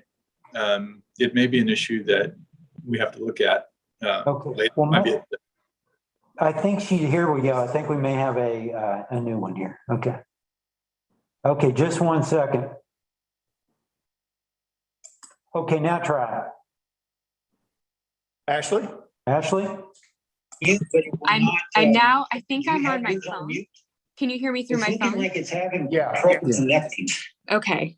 I think through my phone, it says that I am not muted. Can you hear me? We can hear you. Hear you. Oh, thank you. Okay. I don't know how you're seeing Jeff, me. I had this trouble with my PC logging in earlier tonight. It may be an issue that we have to look at later. Well, I'm just Here we go. I think we may have a new one here. If you can hear me, I will be. Okay, just 1 second. So Ashley, just state your name and mailing address and continue. Yes. My name is Ashley Craven. My mailing address is 2866 Northwest Shenandoah Terrace in Portland. And anything else that you needed to hear before I get started? No, go ahead with what you want to ask or speak to. Thank you all very much. I really just have questions this evening. I know you've all been considering this now for some time, and there's many factors and many families involved. I think what jumps to our mind in my family is that our particular lot was purchased in 1971. And because of the slope, we have 3 lots, and we've never sought to develop them. We have one little house with the 3 lots. And we would always have considered using a lot line adjustment at some point to build perhaps 2 houses on, it's like an acre or so of land. And I think that what's being proposed now, I think we're wondering if there's a possibility for grandfathering in long-term ownership, perhaps. This is not a site we ever sought to develop.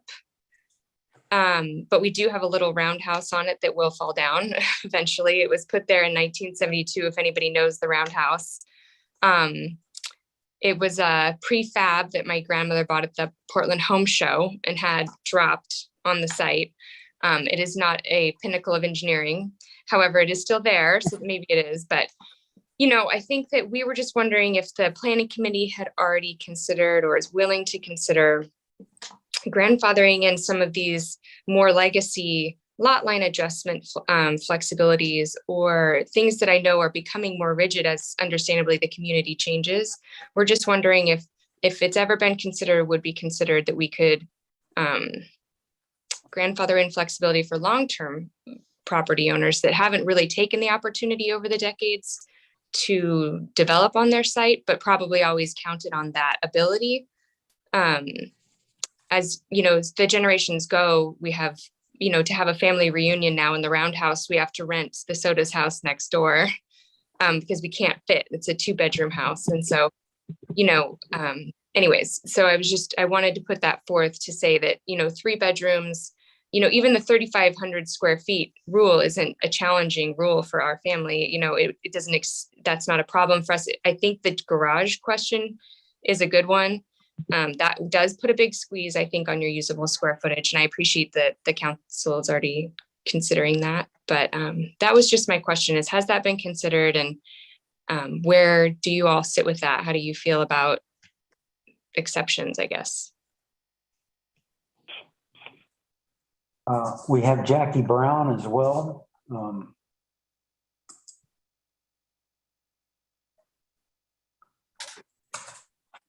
Hi, can you hear me? Yes. Yeah. Okay. I have a couple of concerns. One with the garages.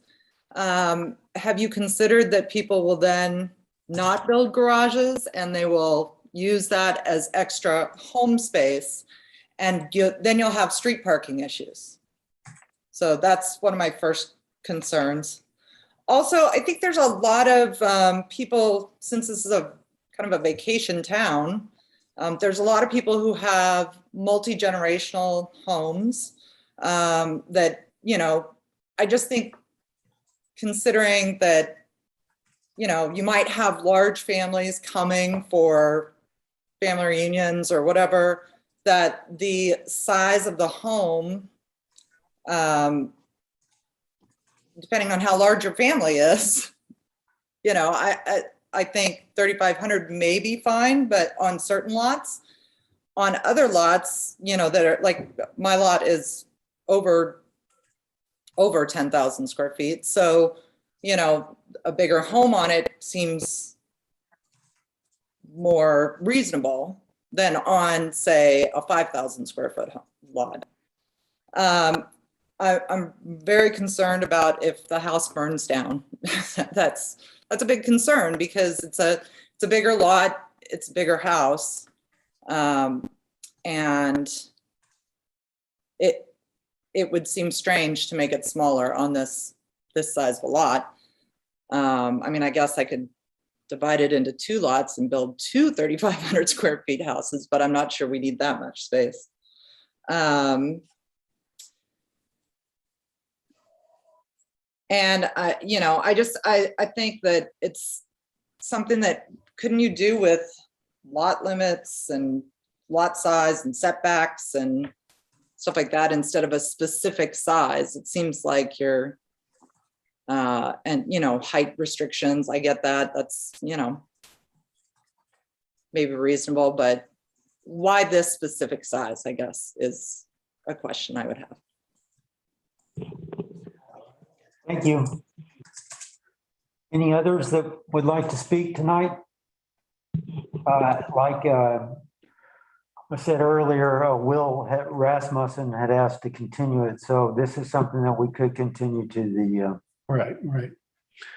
Well, I mean, the basic question that they're asking, we are addressing in that we wanted to avoid the McMansions. So that's the whole thought behind limiting the size of the house, is that we're seeing this trend of larger and larger house sizes. So that's the logic, the reasoning behind that figure. And I think also the characterization of this as it is a vacation home destination, but it also is a community for a lot of people. So it's not just a vacation home destination. It also is a vibrant community of people who live here. And I think that has to be taken into consideration too. True. Okay, so I would, well, I would wonder if we could continue this, because the house burning down issue seems to me to be a big one.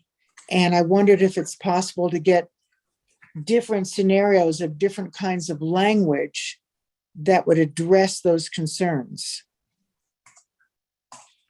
Will Rasmussen did ask us to continue it. Are you saying continue it with a specific, putting a specific assignment? Continue it in general, but also to try and get an answer to those questions, because from looking at the letters, that seems to be a huge concern for people. And I know that the county does it differently, and I think that it'd be interesting to get some different language that addresses those concerns, either ignores them or addresses them, but sets up something that is not in conflict with itself, and different scenarios that could be used, could be implemented to address the concerns of a lot of people. Well, If we just, it seems to me that if you can't break lots into several lots and you can't combine lots, that's going to take care of a lot of the means of developing, quote, McMansions. And the trouble with a square footage marker and combining that with pushing all kinds of other square footage into what now is considered livable space, doing both of those things, I think justifiably gets people anxious and concerned. Whereas if we were just to get rid of the ability of scooping up several lots and merging into a mansion, that would solve a lot of the problem. And frankly, in some ways, I think that those people in letters who wrote that it looks like the Planning Commission is trying to solve a problem that nobody can identify. And I think there's some reason to think that, frankly. Well, Joe, do you think that were the houses on the north end, all those houses on the north end, were those combined lots? Those 10,000, 15,000 square foot homes, are those combined lots? But when was that done? That was done, in the 80s. So I'm just asking you, were those combined lots, or were those just no, people? They were. The parcel was divided up into, mega lots. in order to keep the number of houses down. People weren't concerned about the size. No, I'm Joe, just saying. I think you've got you might be onto something with the lots, the combining lots addressing this. And I think we should explore that further. But I also think it's important to recognize that this group is uniquely qualified to understand some of the challenges that the city has. We deal with this every month. We have people in front of us frustrated with our code for various reasons. So we're on the front lines of this, and yeah, it's going to be hard for people, but they don't see it like we do all the time. So we are trying to be fair. Some of the concerns I've heard tonight, I agree with. But there's other areas that they just haven't seen. So we're going to have to in some places take some actions that might seem uncomfortable for people at first. But I think if they were sitting in the shoes that we sit in every month, they would understand a little bit more about it. And I think as we have a deeper conversation with this, when this is continued, I hope we can offer the opportunity to for people to listen in and maybe understand the situation that is happening in Cannon Beach a little deeper. And I would also, remind everyone that they will do a full code audit. So you will have another opportunity to look further in detail at each one of these, especially what Joe brought up about or Lisa had brought up both about the conflict in the language of the fire incident. So we have a hand raised from Andrea George. I don't know if you want more comment tonight, but I would suggest that if you are going to take more comment, take it at once and then close that comment period and continue it until the next hearing. And then let's let people that want to speak go ahead and speak. Okay, let me. All right. Hi, I'm Andrea Georges, and you want my mailing address? Yes. It's 5270 South Landing Square Drive, Portland, Oregon, 97239. And I own a house on North Laurel Street. I also own some commercial properties in the city, in the town. And I have many of those concerns that have already been discussed in terms of the grandfathering and height limits, which I guess is not really discussion tonight. But I just wanted to point out in terms of what you were saying about the different issues of combining lots and the limit on the square footage. I mean, I think those have to be dealt with together. It's not going to just be solved by one or the other, because I think in terms of the slope density rules, I think it would be beneficial to people to be able to combine lots, even if they still have a limit on their house size. And whether that's 3,500 or 3,500 plus a garage, you could still have that same limit, but you would be able to site your house. You might actually not be able to site it on the one lot, and with the two lots, you would have the possibility to site it. And it would be actually better for the design and for the city if that's allowed. If you're simply not allowed to combine lots, that rules that out. So I think that this needs to be looked at holistically, and that you can't just limit one thing and the other. You have to look at the ramifications of each one. I would note that the language does allow you to combine lots to meet the minimum lot size requirement. That's written in the language. For those that are in sloped areas and things like that. Okay. Is there anybody else that wanting to speak? Okay. If that's the case, then we'll close the public hearing and move on to consideration. And in this case, And continue. continue to next month. But Do we have to continue on all of them, or can we make decisions on like plan development tonight? we could, well, I was thinking we Bill, do you have a take on that, whether they should split it up or? So it is possible to split it up, but remember, this is sort of the fast track with the code audit coming, and then to do a split of a split, it starts to get confusing. It certainly is something that you can do. You can say, let's move forward, for example, with deleting the PUD and recommend that to the city council and do the rest of the stuff continued. It's really up to the planning commission. I just want to make sure that we don't get so confused that people don't know what's happening. Yeah, I mean, it's already confusing, so I kind of think we should carry on the whole application on to the next meeting. I do just want to make this statement about the people's concerns in rebuilding a house that's burnt.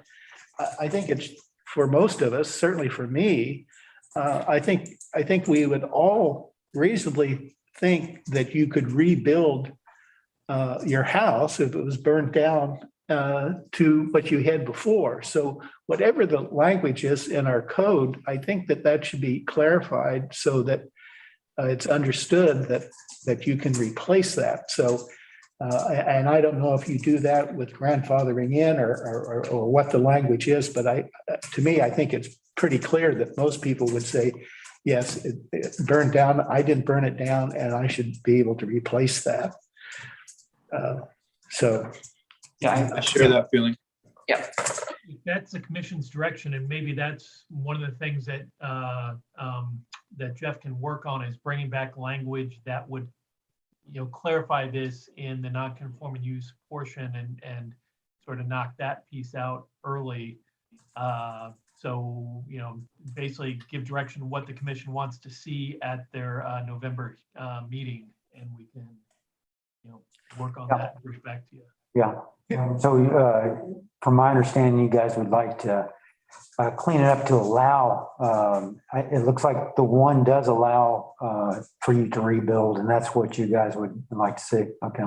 So then we need to knock out the conflicting language. Yeah, pre-existing. Yeah, okay. Okay. Any further?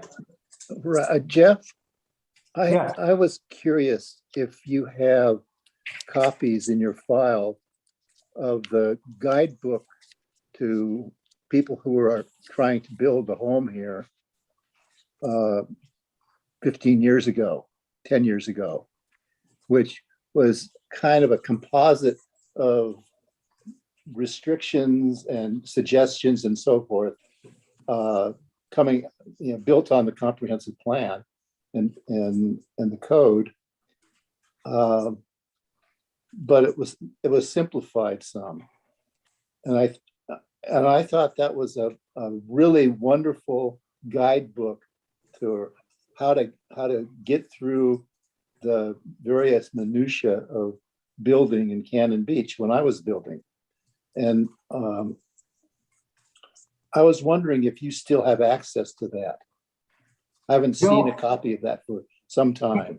Yeah, Joe, I haven't seen that, but what I could do is ask Reinmar, give him a call and see if he recalls it, and see what I can find.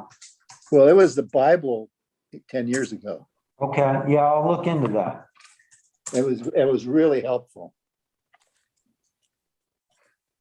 And I think a lot of people who wrote letters sort of have that in the back of their minds too. Okay, well, thank you. Okay, are there other comments, or should we move on to the next item? Let's boogie. I didn't hear that. What was that? I just said, let's boogie. Does anybody need a 5-minute break or refreshment break or anything? I'm fine. Planning Commission, okay? Yeah. Okay. All right, then we're moving on. This is a quasi-judicial hearing regarding the public hearing consideration of AA 21-01 Greg Hathaway request on behalf of Jeff and Jennifer Harrison for an appeal administrative decision to approve the building development permit.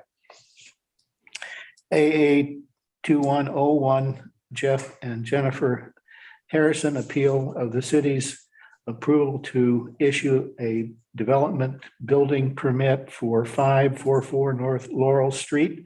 The property is located at 544 North Laurel Street, tax lot 7,000, map 51019 AD, and in residential medium density zone. The request will be reviewed pursuant to the municipal code section 17.88.160.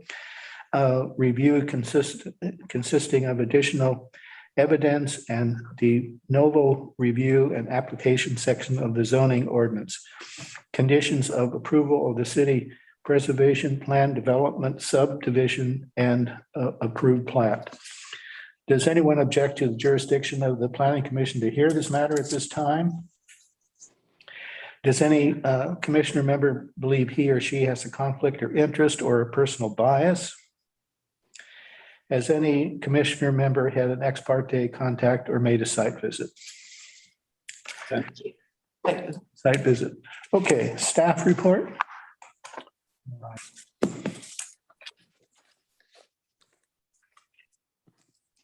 Okay. The appellants, Jeff and Jennifer Harrison, are appealing the administrative decision to approve a building development permit issued to authorize a new residential structure at 544 North Laurel, also known as Genie Lot 1. This site is one of the lots in the Cannon Beach Preservation Plan Development Subdivision, also known as Nicholson PUD, which was approved by the Cannon Beach Council in 2016. The background of the development and many of the questions brought up in this letter of appeal are addressed in the attached memorandum of the City Council, that's C3. The first application for a home on this lot, including company building plans, was received in November 8th, 2019, and began the plan review process within the week. Plan review process incorporates Oregon Building Code requirements under Title 15 of the Cannon Beach Municipal Code, as well as portions of Title 17. The scope of the plan review is important to the efficient processing of the applications for building permits. CDMC 179210A2 states, in the case of a structure or building requiring a building permit, the development permit may be part of the building permit, and thus BP 191084 Exhibit C4 serves as both the building and development permit.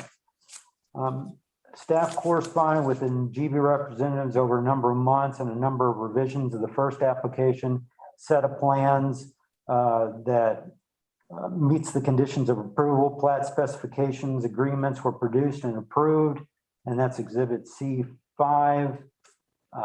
Final building permit approval was granted on July 23rd, 2020 for the first building permit and released on August 5th, 2020. Harrison appealed the administrative decision on the first application was received August 5th, 2020. The record of the correspondence is included as Exhibit C4, which shows that there were a number of issues addressed during the lengthy review process before the issuance of the building permit. The Planning Commission overturned the administrative decision on the first application, and that's C14, and the City Council upheld the decision to deny the building permit on December 8, 2020, and revised their findings to reconsider the building official's administrative decision on habitable space, excuse me, and the applicant repealed the city's denial decision to LUBA, and LUBA upheld the city's decision to deny, issuing a final opinion order on June 21st, 2021. City of Cannon Beach received a new application for a building permit with revised plans removing the turret structure on June 23rd, 2021. And the second application on August 4th, 2021 was approved and issued by the city of Cannon Beach on August 18th, 2021, within the 14-day appeal period. Mr. Hathaway, on behalf of Jeff and Jennifer Harrison, filed an appeal administrative decision based on 4 arguments of appeal. And so let me briefly run through the staff report analysis of that.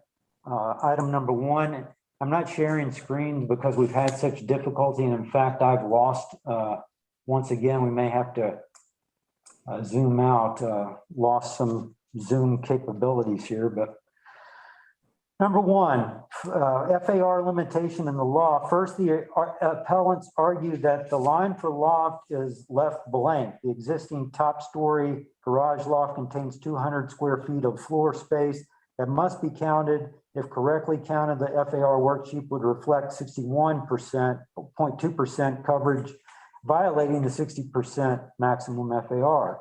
As can be found in the definition of gross floor area, which is defined in the FAR worksheet in Exhibit A3, the garages and carports have been included in the 630 square foot calculation of the accessory structure, but the loft area, which was not determined to be habitable by the city's building official based on the definitions in the building code, was not included. The garage thus, as identified on the FAR worksheet, line item 6, habitable accessory structures, is filled as 420 square feet and has been corrected to include 210 square feet of vaulted ceiling space, which is what 630 square feet total in that worksheet is circled in the column, double counting for the non-lofted area under the provisions of the last clause of the gross floor definition. And yet the total still comes to only 4384 square feet, 58%, or well below the 60 allowed. To begin with, this argument was previously addressed in the resolution of the first application. The Planning Commission addressed it at the September 2020 PC hearing, where the Planning Commission could not agree with the applicant that an almost identical structure exceeded the FAR. The Planning Commission's findings are attached, which documents the discussion. As stated in the first argument above and in the findings of the previous appeal, the building official did not determine the storage loft to be habitable or livable space. As noted above, the Planning Commission's decision on the first application was appealed to the City Council, and the Council's decision initially included a finding agreeing with Mr. Harrison's argument, and that's stated there under Exhibit C21. That decision was issued on December 8th, 2020. However, after the decision on the first application was appealed to LUBA, the City Council withdrew that decision for reconsideration and revision. And on February 2nd, the City Council reissued its decision, striking the language from the initial findings, agreeing with the building official's determination that the loft area was not habitable and should not be included in the calculation. There's nothing in the appeal to suggest any different outcome in the City Council's decision in its reissued decision. Number 2, the garage. Second, the appellants make 2 related arguments that no garage is allowed as part of the structure, largely because of an existing garage already on the property. The appellants first argue that the proposed second garage violates PUD approval condition number 16, which states in part, should any lot contain a garage or carport, it shall be no larger than a 2-car garage. If the garage is detached, then the garage may not include a second story of livable space, emphasis added. Noting that all references to the garage in the PUD condition 16 are unambiguously singular and limits each PUD lot to 1 garage. The appellants also argue that the proposed detached garage to the detached single-family residential dwelling is not allowed as an accessory use under 171420, as in violation of the city's code since the property currently contains an accessory garage. There is no prohibition to having 2 garages or any limitation on the number of accessory structures for the R2 zoning district or under PUD approval conditions, as long as they meet the other zoning provisions, such as lot coverage and floor area ratio. As with all residential zoning districts, CBM 1714-020, uses a permitted outright, states that in an R2 zone, the following uses, it doesn't say use, it says uses, and their accessory uses are permitted outright. There is no standard or limitation that a residential structure is limited to one attached or detached garage. The only limitation found in condition 16 states that a garage be limited to 2-car garages, and if detached shall not have a second story of livable space. It is also worth noting that this argument was raised in the October 22nd, 2020 PC hearing on the first application by one of the commissioners in Exhibit C17, minutes page 6 through 12. Page 6 of 12. And the PC had the opportunity to consider this in the previous appeal and chose not to take the action. On item number 3, the living wall, third appellants argue that the condition of the living wall installed with the original PUD requires denial of this building permit. The PUD is in violation of approval. Condition number 17 regarding the living wall. The city wrongfully approved the building permit without requiring that all PUD conditions of approval be satisfied or that the building permit be conditioned on compliance with the PUD conditions of approval. A condition of approval 17 of the PUD approval provides as follow. I won't read that. It's there that the condition addresses the installation of the living wall and requires a contract with the landscape professional. To the extent that the planting is not successful, it authorizes the city to take any necessary enforcement actions. As noted above, the review of this building permit is limited to CBMC Title 15 and the applicable parts of CBMC Title 17, as well as the applicable parts of the PUD approval. None of those provisions authorize the city to issue a building permit on this basis.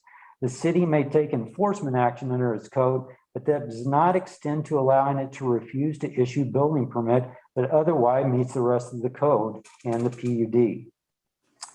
And for number 4, the homeowners association of Mr. Hathaway's argument, the city wrongfully approved the building permit because no homeowners association HOA has been formed pursuant to ORS 94625.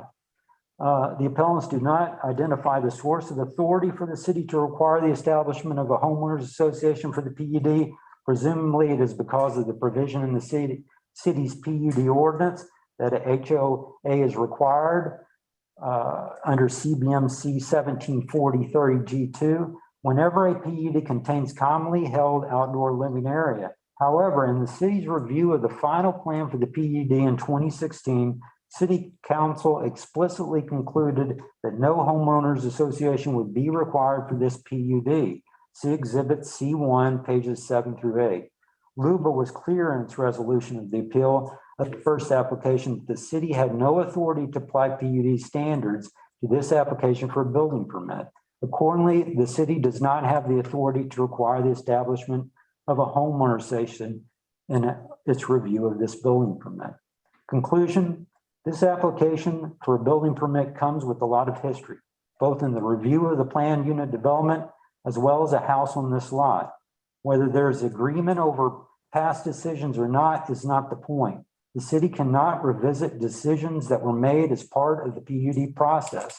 Moreover, the city has already had one opportunity to consider each of these points and ask for revisions. The applicant has complied with the earlier request and yet is faced with another round of arguments, many rehashed from the previous appeal. In fact, as noted above, many of these were not arguments forward in the letters of appeal at all, but arguments initiated during the Planning Commission discussion or by Planning Commission members themselves and brought back for further consideration. To put it bluntly, they came forward with the building permit. If you guys upheld the appeal, went before the city council upheld that appeal on 4 conditions. One of them was upheld at LUBA. That was to take the turret out. They took the turret out, put back the plans exactly like that, had before you the last time. Each one of these arguments that have been made were made at that previous. The decisions could have easily been made then. Why we wait another year to come back? I think that's why when you look at the LUVA language and their decision, that is why they said, we emphasize that as explained in our resolution of the first and third assignments of error, the city has no authority to apply the PD standard to an application for a building permit for a lot in the subdivision. Any questions? So there was some additional correspondence that came in yesterday and today, which I read through. I assume everybody else has. Yeah, yeah, we've got extra, and we also have quite a few lined up to speak here. Okay, well, let me read through this. The pertinent criteria to be considered are noted in the staff report listed on the criteria sheet of the meeting page of the city website. Testimony, argument, and evidence must be directed towards that criteria or other criteria in the comprehensive plan or municipal code which the person testifying believes to apply to the decision. Failure to raise an issue accompanied by a statement or evidence sufficient to afford decision makers and the parties an opportunity to respond to the issue precludes the appeal based on that issue. Prior to the conclusion of the initial evidentiary hearing, any participant may request an opportunity to present additional testimony, argument, and evidence regarding the application. The Planning Commission shall grant such a request by continuing the public hearing and leaving open the record for additional written testimony, argument, and evidence. Is there a presentation by the applicant? I think we're going to have to, I'm sorry about this, but we've lost Zoom again. So we're going to have to relaunch it. Okay.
All right.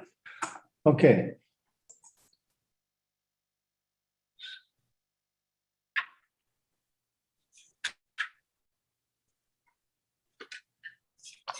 Okay, so let's get Mr. Hathaway and Mr. Harrison. Okay.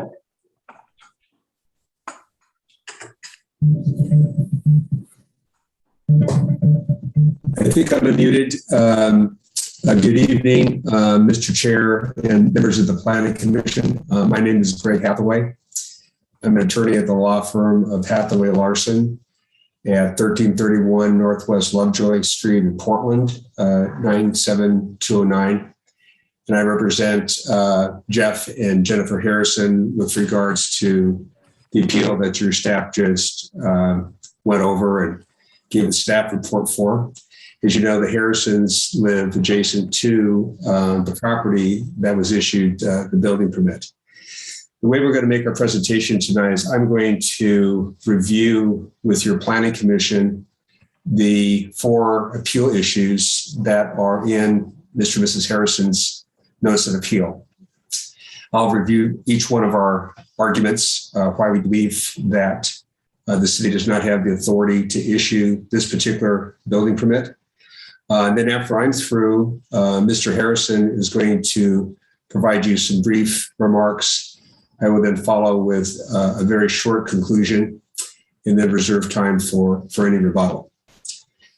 I think before I start, though, based on the staff report, I think it's important to really identify three things before I start talking about the appeal issues, because these are three very important things that govern how your planning commission might consider this particular appeal, because it's apparent that staff thinks that this is old business, that these issues have all been decided, that LUBA has already somehow invoked a ruling that might prevent you this evening from considering these appeal issues that we have raised in our appeal.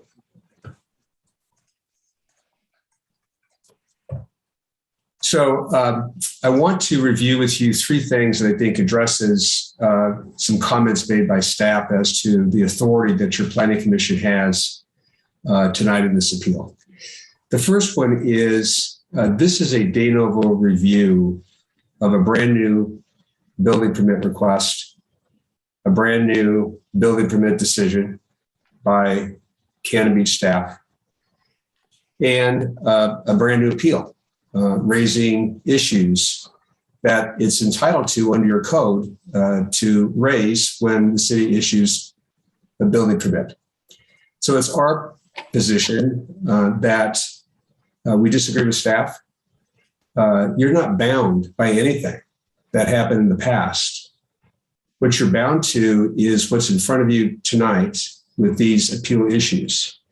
So we don't believe it's appropriate for staff to take the position that somehow you're limited in how your planning commission views these appeal items.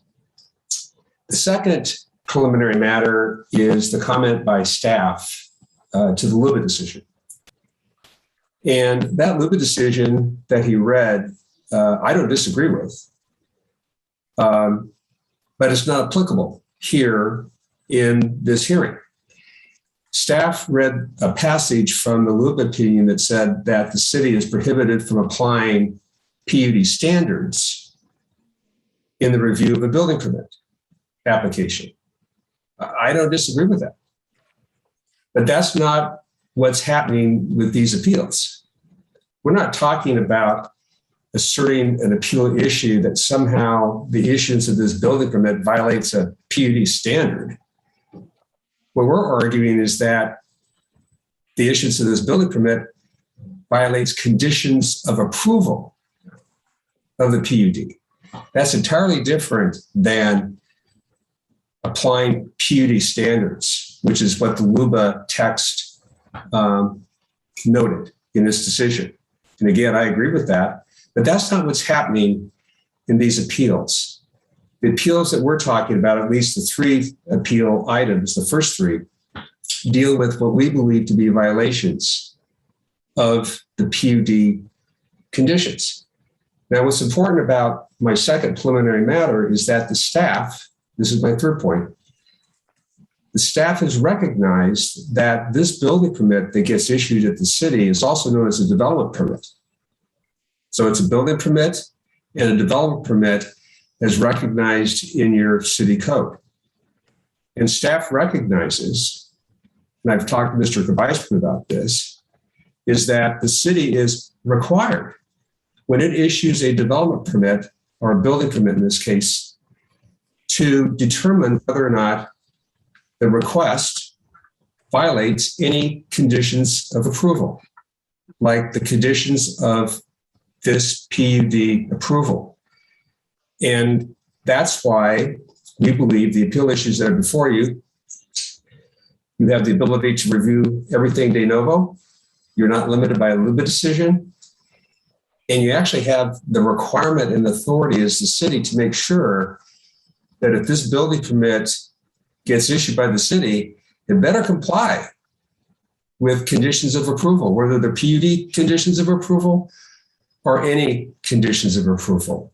That's an actual requirement in your city code. And I believe staff actually agrees with that position. The reason I wanted to talk about those three things is because the staff report attempted to limit your consideration of these issues tonight, and you're not limited at all, at least in our opinion. So with that, I'd like to review the 4 appeal issues that we have presented to your planning commission. And we disagree with staff on the first 3. On the 4th item, we actually might agree with staff, and I'll talk to you about that when we get to the 4th appeal item. The first appeal item has to do with the fact that this building permit violates the city's FAR requirements in the R2 zone. The city did not count the 210 square foot loft area in the garage. Now, why is that important? Well, if they count the 210 square feet in the loft area, which they were required as a matter of law to do, and we'll explain that in a second, then the proposed building permit that's being sought violates the city's FAR requirements, not by law. The FAR in the R2 zone in Cannon Beach has a 60% FAR requirement. And if you count the 210 square feet in the loft area, that takes it to, I think, a little over 61% FAR. So it's our position in our first appeal item that the building permit that was issued violates, not by law, but does violate the FAR requirements of the city. Now, here's where the city staff and the appellants disagree with regards to how you count and why you would count the 210 square feet in the loft area. Staff is taking the position that you don't have to count it because it's an attic and it's uninhabitable. And therefore, it doesn't have to be counted. Mr. and Mrs. Harrison take the position that this loft area is not an attic, which can be ignored. And the reason why it's not an attic is because it's a finished area. And under the definition of the specialty code in Oregon, if you have a finished area like we have here, it's not an attic. And it doesn't matter if it's habitable or uninhabitable. It's just not an attic because it's finished. And the definition in the specialty code is if you have a finished area, you're not an attic. Now, the question then for you factually is whether or not this area is finished. And granted, there may be an argument as to whether it's habitable or not. And I understand the city's taking the position that it's not habitable, although it looks like it could be because it's got electrical connections. It's a finished product up there. It's not an attic. It certainly doesn't look like an attic like any one of us would think an attic would look like. But that's an important distinction here. And what we provided to your planning commission to be able to help you decide whether it's finished or not, and therefore this area should be counted in the FAR, is photographs. And those photographs are in your record. They are the appellant's exhibits 4, 5, and 6, which I would point your attention to. It's in the packet. I'm sure you've reviewed those photographs, but it's our position that those photographs clearly show this is a finished product.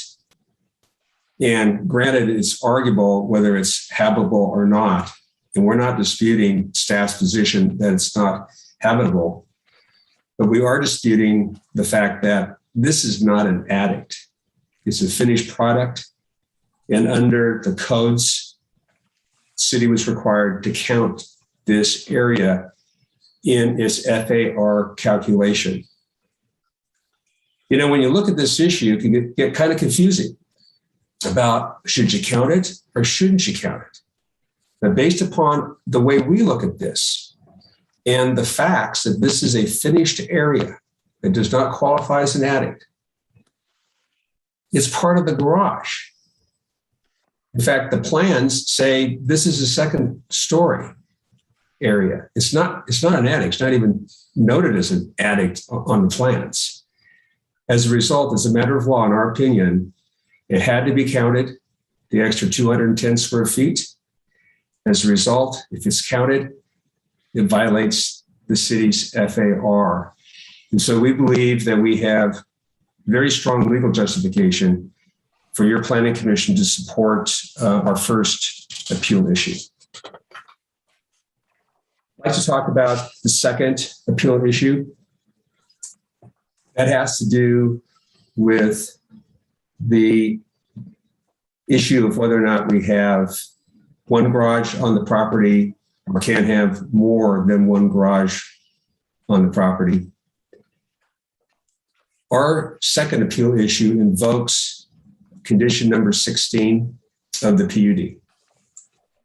And as we noted in our notice of appeal, condition 16, we believe, allows only one garage on the property. And that PUD condition, we believe, is clear and unambiguous. It's singular, talks about a garage, the garage. And I understand staff disagrees with our interpretation of condition 16, but based upon our interpretation of condition 16, you're only allowed one garage on this lot. And as you all know, there already is a two-story garage on this property. It's already been built.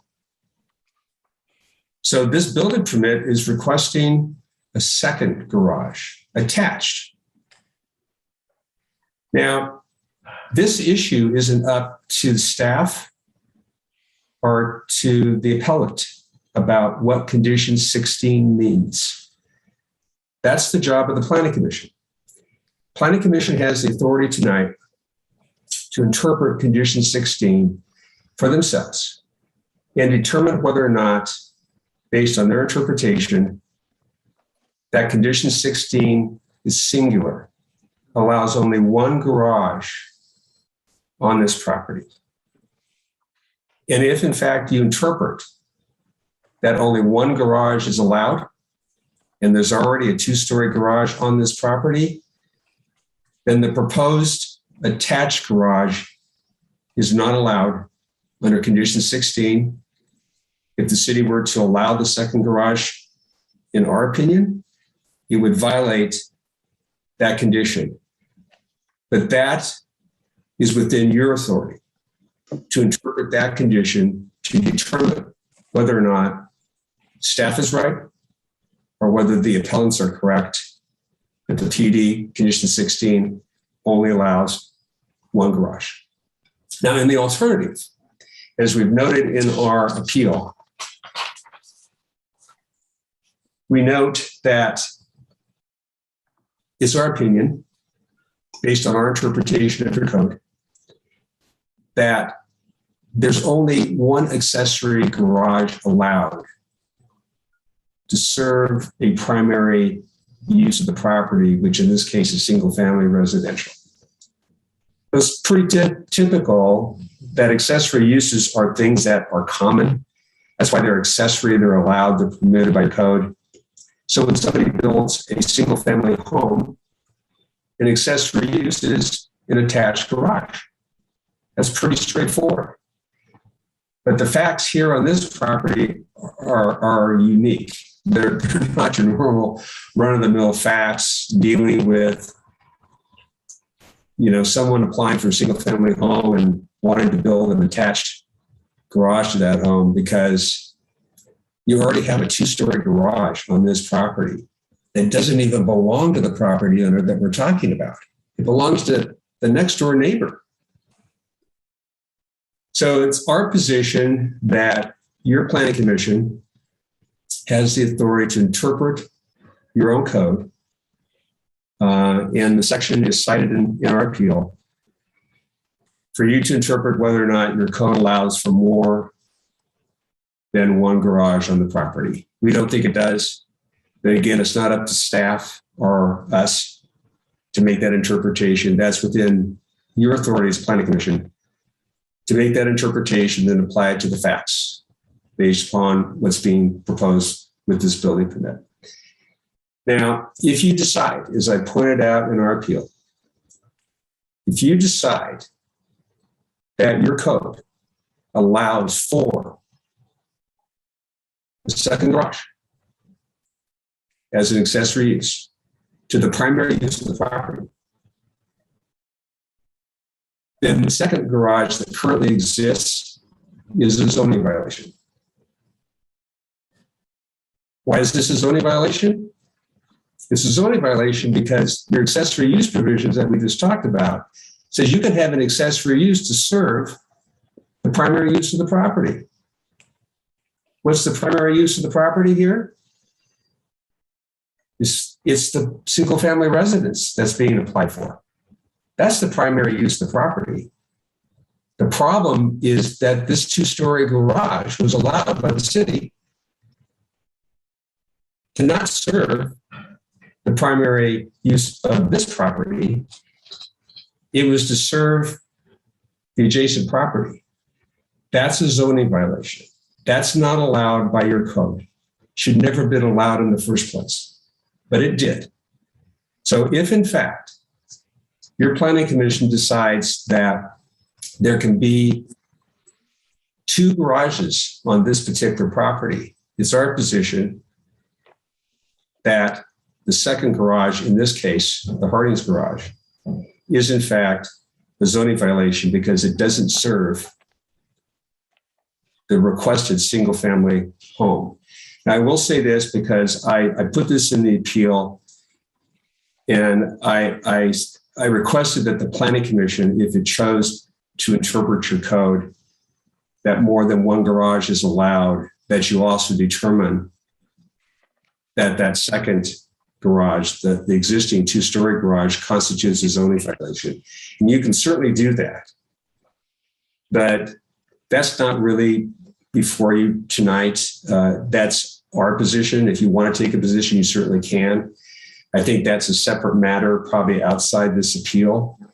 And that's something that the city's going to have to deal with as to whether or not they're going to enforce their own code with regards to what we perceive to be a pretty significant zoning violation. The third appeal item has to do with condition 17. Condition 17, I think you've heard about condition 17 many times about the living wall. I know Mr. Harrison has raised the living wall issue before you a number of times. But our third issue has to do with the violation of PUD condition 17 regarding the living wall. A staff takes the position that there's no violation here because the second part of condition 17 says that the city can always enforce the condition and they maybe haven't decided to yet enforce the condition. So there can't be a violation of the condition. That approach misses the first part of the condition. The first part of the condition says that when that PUD was approved, which said there had to be a living wall, whoever was responsible for the PUD had to do certain things. They had to have a contract with a landscape professional, somebody qualified to do this living wall, and to have a timeline for when that living wall would be completed. And it's my understanding that there are no facts that would demonstrate that the first part of condition 17 has been satisfied. You know what that means? Violation of condition 17. What that means to us, and as we've raised it in our third appeal item, is that this building permit cannot be issued for this property until the first part of condition 17 is satisfied. Again, the city has an obligation or requirement that when building permits are issued, all conditions of approval are satisfied before the permit can be issued. So we're requesting your planning commission to interpret condition 17 of the PUD that required that performance. And it's our belief that the facts demonstrate that that hasn't happened. Therefore, our appeal item should be ruled favorably on by your planning commission. Now, the last item that I have is the fourth item in our appeal involving the HOA. And I've reviewed the staff report on this, and I agree with staff. There's at least one of the four issues that we've raised that we agree with staff on. And that is the city did not impose an HOA requirement on the PUD development. Therefore, I can't argue that the PUD, there's a PUD condition that is violated because an HOA hasn't been formed yet. I can't do that like I did on the other three items, or the other two items that we believe violate conditions of approval. The city didn't impose an HOA requirement, probably should have, but didn't. And so now it's governed by state law. And state law does require an HOA to be formed, but it's not a condition of approval of the PUD.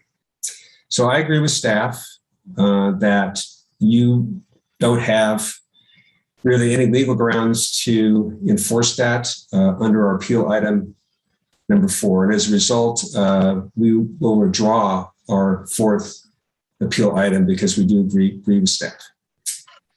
So with that, I'd like to at least ask the chair and the planning commission members if you have any questions of me before I ask Mr. Harrison to make a few brief comments. I have no questions for you. Do any of the commissioners do? Has there been a calculation of the square footage difference of the house 58, if it were 58% FAR versus 6125? Do we have square footage numbers behind that? Yeah, I think that's in your materials there because each one's been calculated. I was looking for it. I didn't see it. I know we have one at 40, the 58% is 43.4. Yeah, it's just, it's a 210-foot difference, I believe, is the calculation for each one of those increments that you're talking about from 58 to 61, or because that's what that's equating that loft area as half of the upper portion of the structure. 210 square feet for each of what?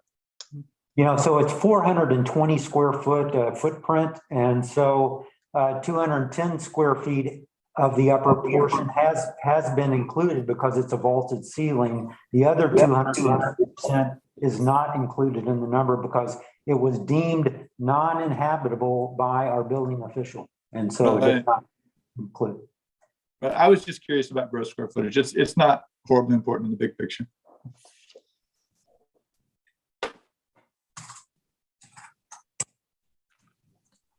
Okay, any other questions?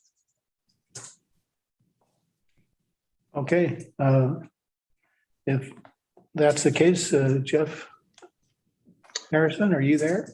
I'm here. Can you hear me? Yes. Great.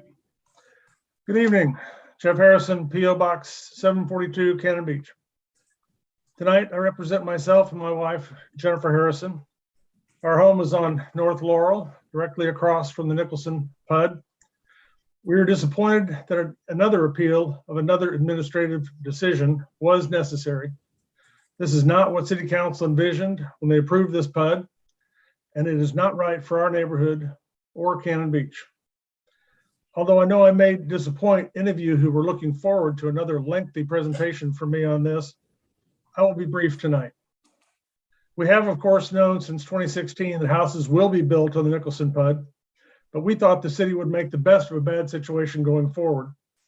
Virtually everything we warned of regarding the PUD is being allowed. We applaud your work to tighten our building code, limit house size, and eliminate loopholes in our floor area ratio. And that's largely where our appeal is about tonight. We're also asking you to uphold PUD conditions and honor promises made. I only want to give you a few brief points. And Greg has touched on these already, so some of this may be a little redundant.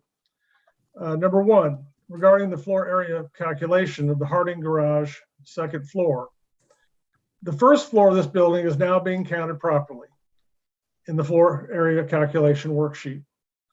The area under the vaulted ceiling is now being counted at 200%. The total of the first floor is now 630 square feet. But the second story, as shown on our exhibit 18, is not being counted at all. There is 210 square feet of floor area up on that second floor. There's been a great deal of discussion regarding the floor space of the second story, and it has been confused and incorrectly conflated with the irrelevant issue of habitability. The habitable status of the second story or loft floor area is not a factor in including or excluding this loft from FAR. What is a factor is our code. Our definition of gross floor area says garages are to be included, period. That same code piece does reference habitability, but only for basements and attics. This second story loft space, floor space, is neither. For diligence, we did look up the definition of attic. The Oregon Residential Specialty Code defines an attic as the unfinished space between the ceiling assembly and the roof assembly. Unfinished is the key term here. Last year, even though the planning commissioners did not discuss it, a blurb somehow made it into your findings that referenced this area as an attic. We're not doing this because, to my knowledge, the planning commission has never referenced this space as an attic.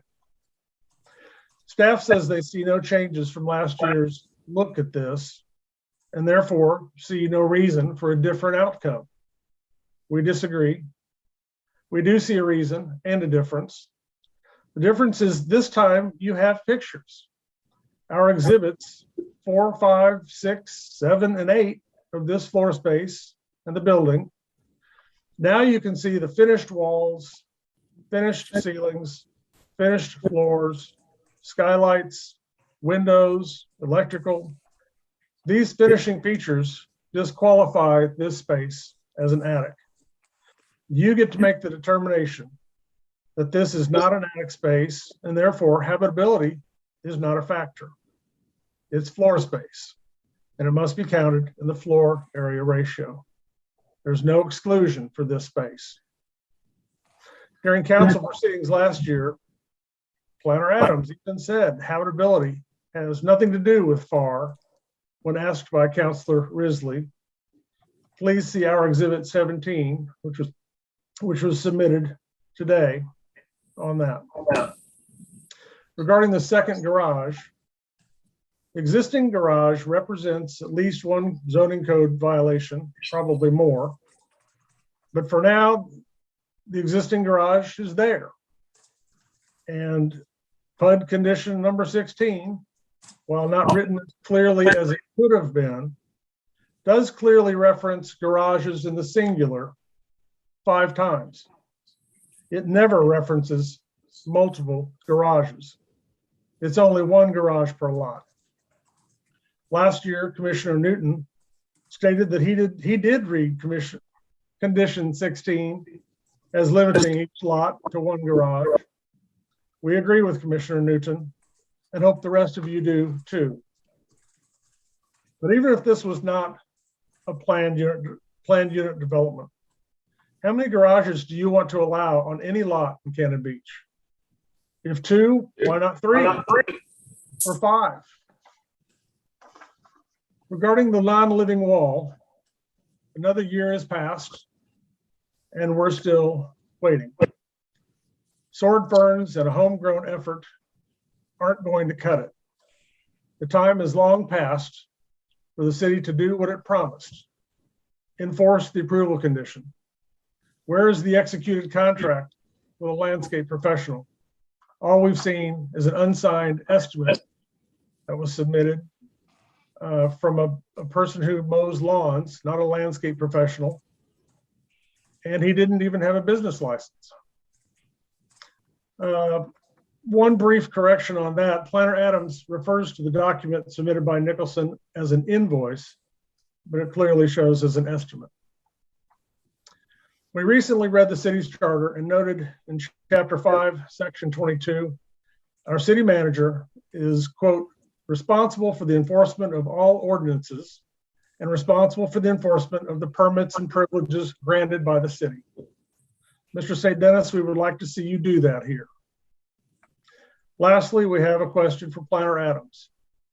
It is a question we have asked numerous times with no answer, but since we're talking again tonight about the plans to build on Lot 1, we'll ask again. Mr. Adams, where is the required rear yard for Lot 1? I don't know if you'll be able to answer right now, but if you can, I'd appreciate it. I'll answer when everybody else has spoke. Okay. In closing, thank you for your service to Cannon Beach. Please uphold our appeal of this administrative decision. Please don't allow any more decisions that don't follow our code. And please uphold the promises made during the approval of the PUD. I'd be happy to answer any questions you may have. Thank you very much. Okay, thank you. Are there other presentations by proponents?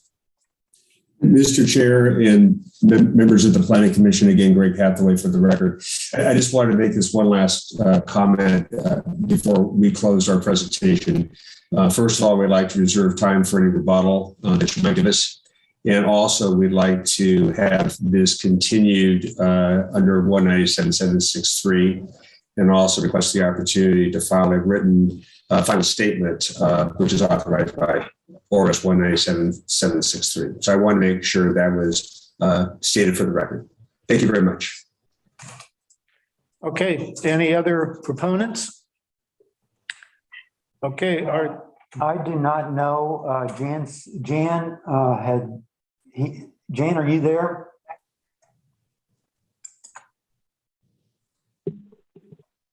Yes, can you hear me now? Yes. Yes, I did want to read something about the appeal in favor of the appeal. Go ahead. And just for your information, the last item that we dealt with, I also had asked to speak. And I don't know how that got mixed up, but I wasn't able to speak, but I'm glad that that will be continued to next month. So I'll just wait and speak then about that issue. Okay. So on this issue, my name is Jan Siebert-Warmond, and this letter is also from my husband, Wes Warmond, P.O. Box 778, Cannon Beach. Dear Planning Commissioners, we urge you to support Jeff and Jennifer Harrison's appeal of Mohammed Najimi's new building permit for lot number 1 of the planned unit development PUD on North Laurel Street. Our understanding is that the floor area ratio numbers do not reflect the loft space area of the building, which is already on the PUD property. If included, the new building proposed would be too large for the space permitted under the PUD conditions of approval. Due to the fact that there is a garage already on the property, we agree with the Harrisons that a second garage would not be allowable under the conditions of the PUD approval.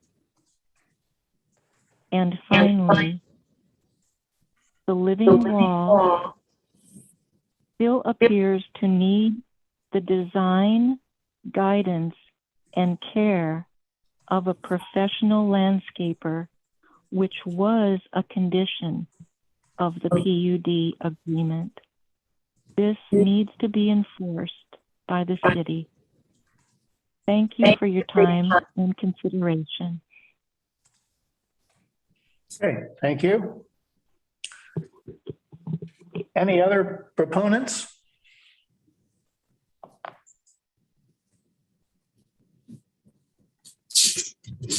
Okay, are there any opponents? Mr. Alderman. Go ahead. Thank you, Mr. Chairman. My name is Dean Alderman. My address is 805 Southwest Broadway, Suite 1580, Portland 97205. I'm appearing here as counsel to MJ Najimi, the applicant in the underlying building code application, to respond to the appeal. I've sent you a fairly detailed letter explaining our position on the grounds for appeal, and I appreciate Mr. Hathaway's concession on the fourth one, on the HOA association. On the others, I have a couple of points I'd like to discuss. First is, this is not an entirely new application. In fact, it is not a new application at all. It is exactly the same house minus the turret. In the prior proceeding, it was only with the house itself that the city identified was that the turret exceeded the 28-foot height limit. Mr. Najimi has removed the turret. In all other respects, the city council found the house complied, and LUBA upheld. Second, we lost on the turret issue. LUBA, however, ruled on the other involved case. The most significant of which is that whether the PUD complies is irrelevant. The issue is only, does this particular house comply with code to the extent code applies, and does it comply with the setback and or area requirements that are set forth on the plat in the original. As regards floor area, you do need to take a deep dive into your definition of gross floor area. It's at 1704-283 of your code. Sum in square feet of gross horizontal areas. Subsection 3 has a very specific definition relating to basements and attics. Basement or attic areas determined to be habitable by the city's building official are included in floor area. Now, this particular floor area, this attic or loft or whatever you like to call it, has the unusual characteristic that your city council voted to determine that it is not habitable. Nobody appealed that determination. That determination is now final and binding, as among the city and the Harrisons, who were parties to that, and Mr. Najimi. You get to the same result if you double count the vaulted area, 420 feet down below, plus 100% bonus for the 50% that isn't covered by the attic. It's still 630 square feet, but when you add that to the size of the Najimi structure, he is still below the 4,500 square feet of gross floor area that are allowed on his site. That simply is not enough. There are three overwhelming basic classes of objections, of issues that you might deal with. One of them are objections that were brought up and were decided by the city council and by LUBA. This is the same property, it is the same plan minus the turret, it is the same parties. Those are issues that are now settled and done with. The second class of issues that could have been brought up, but were not. Those also have been waived by not having been brought up for the same plan with the same owner and the same property. The third class are objections that could not have been brought up in the prior proceeding because of a change in the plans. Had Mr. Najimi changed the footprint or changed the layout or changed the structure or changed the location, there might perhaps be an issue there. But he did none of those. All he did was remove the turret that you didn't like. And that was the only thing identified in the prior proceeding in which the house did not comply with the requirements. All of the other objections, and I recognize the ill feeling that this PUD has brought to Cannon Beach. It wasn't brought there by Mr. Najimi, though. He's simply some guy who bought a lot thinking he could rely on the signature of the mayor and the planning director on the plat, that it was a lot he could build on. But his only change, there's nothing else that he's changed about this plan. In all other respects, he's done exactly what the city with Lou Bezade has told him to do, to design a house that complies with every requirement that the city has thrown at him on the house.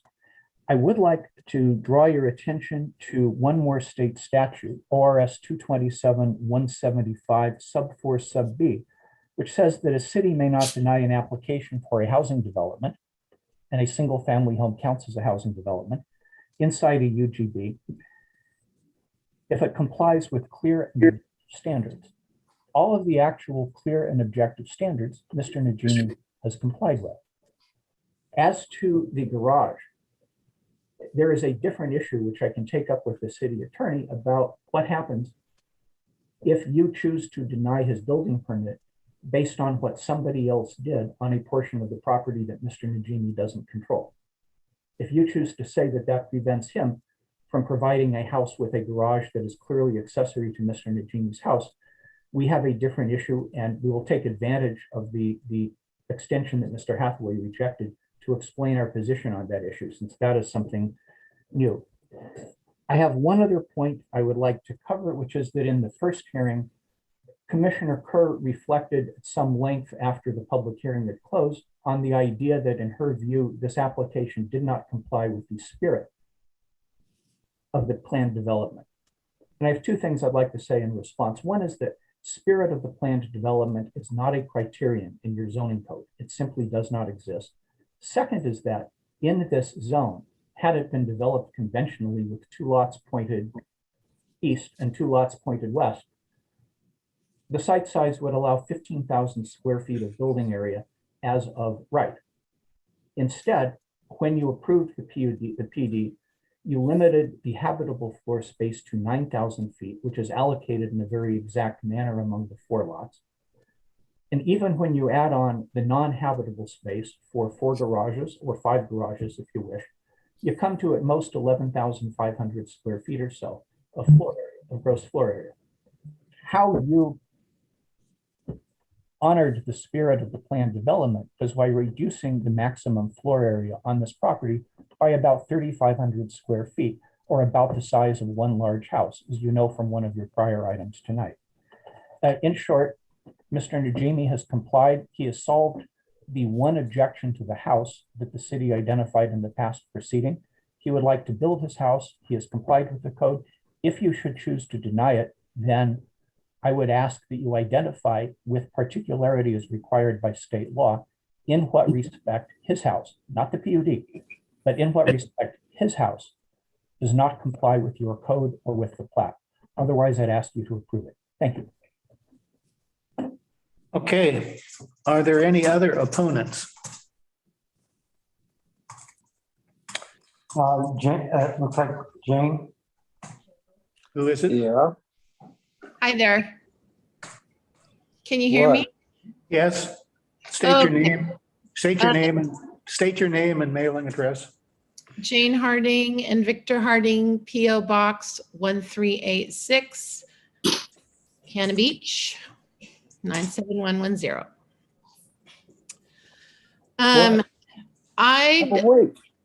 Pardon? Oh. No, continue, Jane. Oh, I'm sorry. I thought I heard somebody. Yeah, we from this screen, we're getting conflicting messages from other people, but continue. Okay, sorry. Anyway, Victor and I wanted to speak tonight to say, and actually to be on record saying, it's distressing that, we went to get a permit for an accessory dwelling originally, because that's what we thought we could build.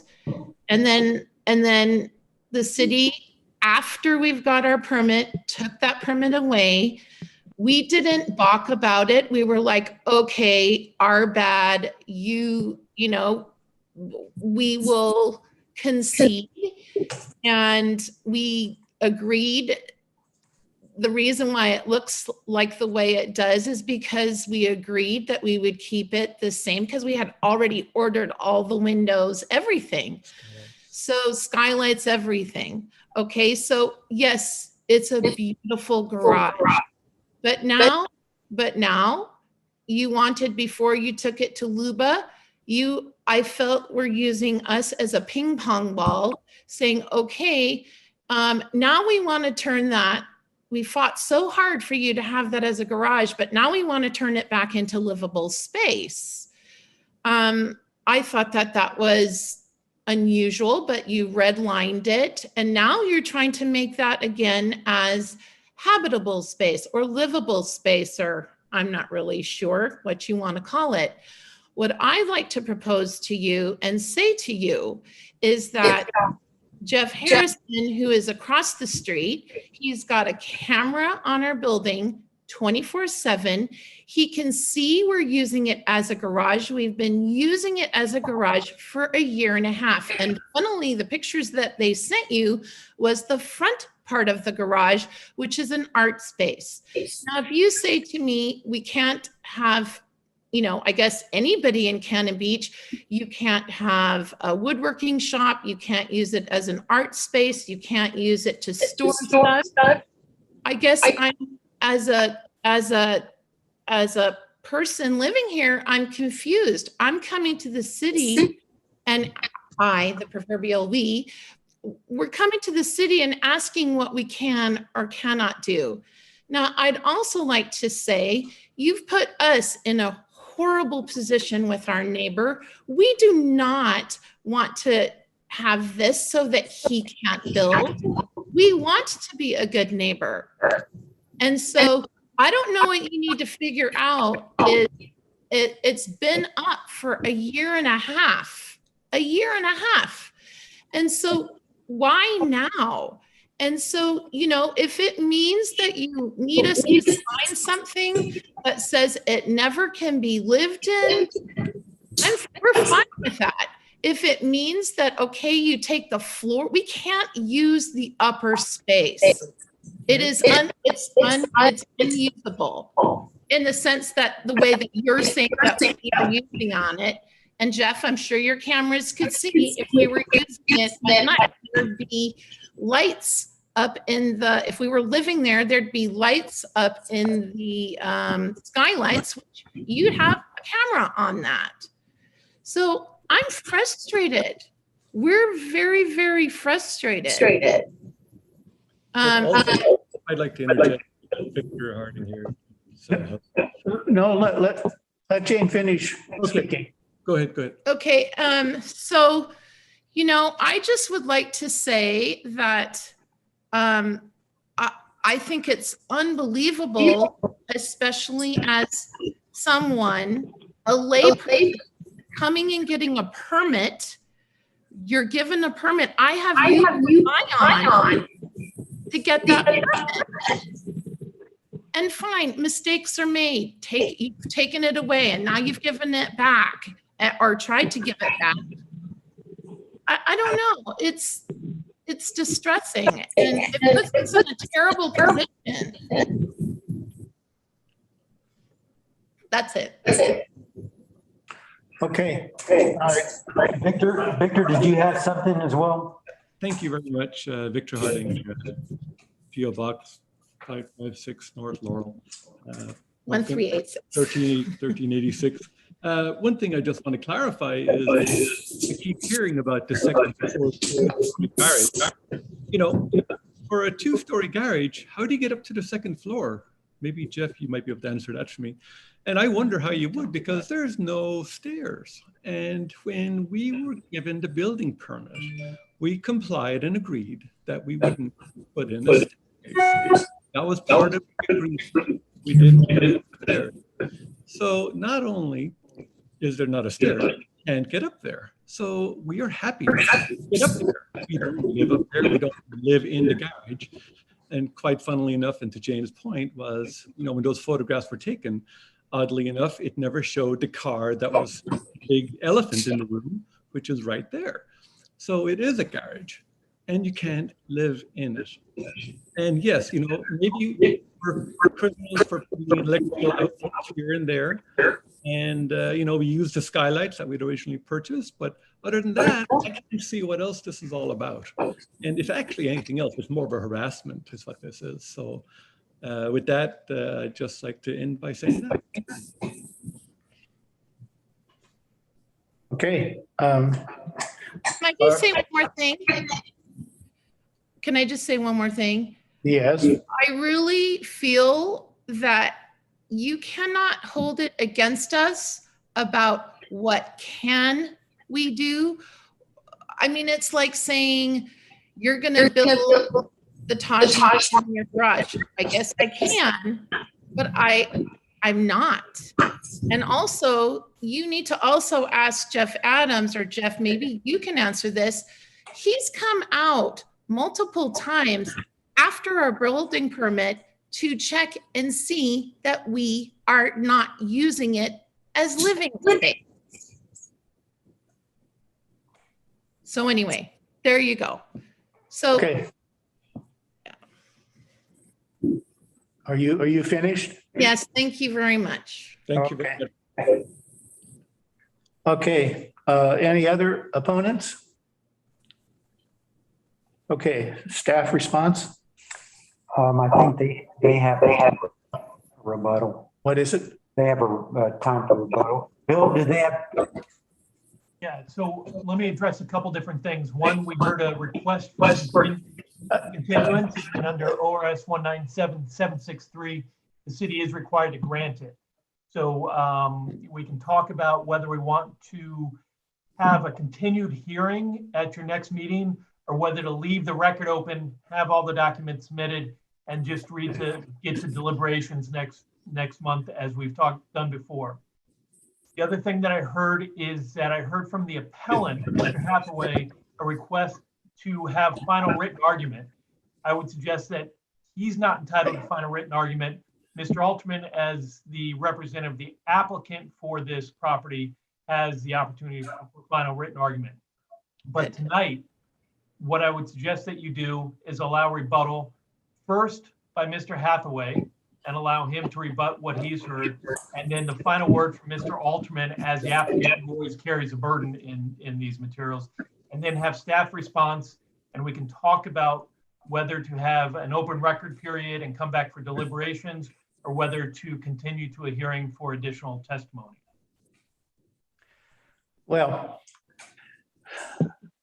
I mean, to me, we've heard all of these arguments, time and time again. So in order to finish this item tonight, I'm just asking for the final comments from the applicant and final comments from the opponents. For tonight, I would have, Mr. Hathaway representing Mr. Harrison come for a short period of rebuttal, Mr. Altman with his rebuttal, and then we'll talk about what to do next after that. Okay, Hathaway, do you want to have a closing argument? Yes, Mr. Chair and members of the Planning Commission, I did reserve time for rebuttal. Basically, my rebuttal is address Mr. Alderman's comments. And then I'd like to make a comment with regards to the Harding's testimony from a few minutes ago. And I also agree with Mr. Bison procedurally, and we could deal with that after we're concluded. And Mr. Bison, we're willing to work with the city in terms of the timely process that you just described. But I think for purposes of this rebuttal, we just disagree with Mr. Alderman. Somehow limited in your review of this appeal. You're not legally limited at all. This is a new application. It's a new appeal. It's a new proceeding. The issues that we talked about are clearly in front of you. You're not limited.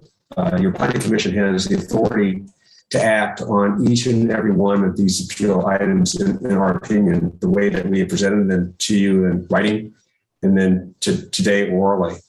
So we're just going to disagree with Mr. Alderman on that issue.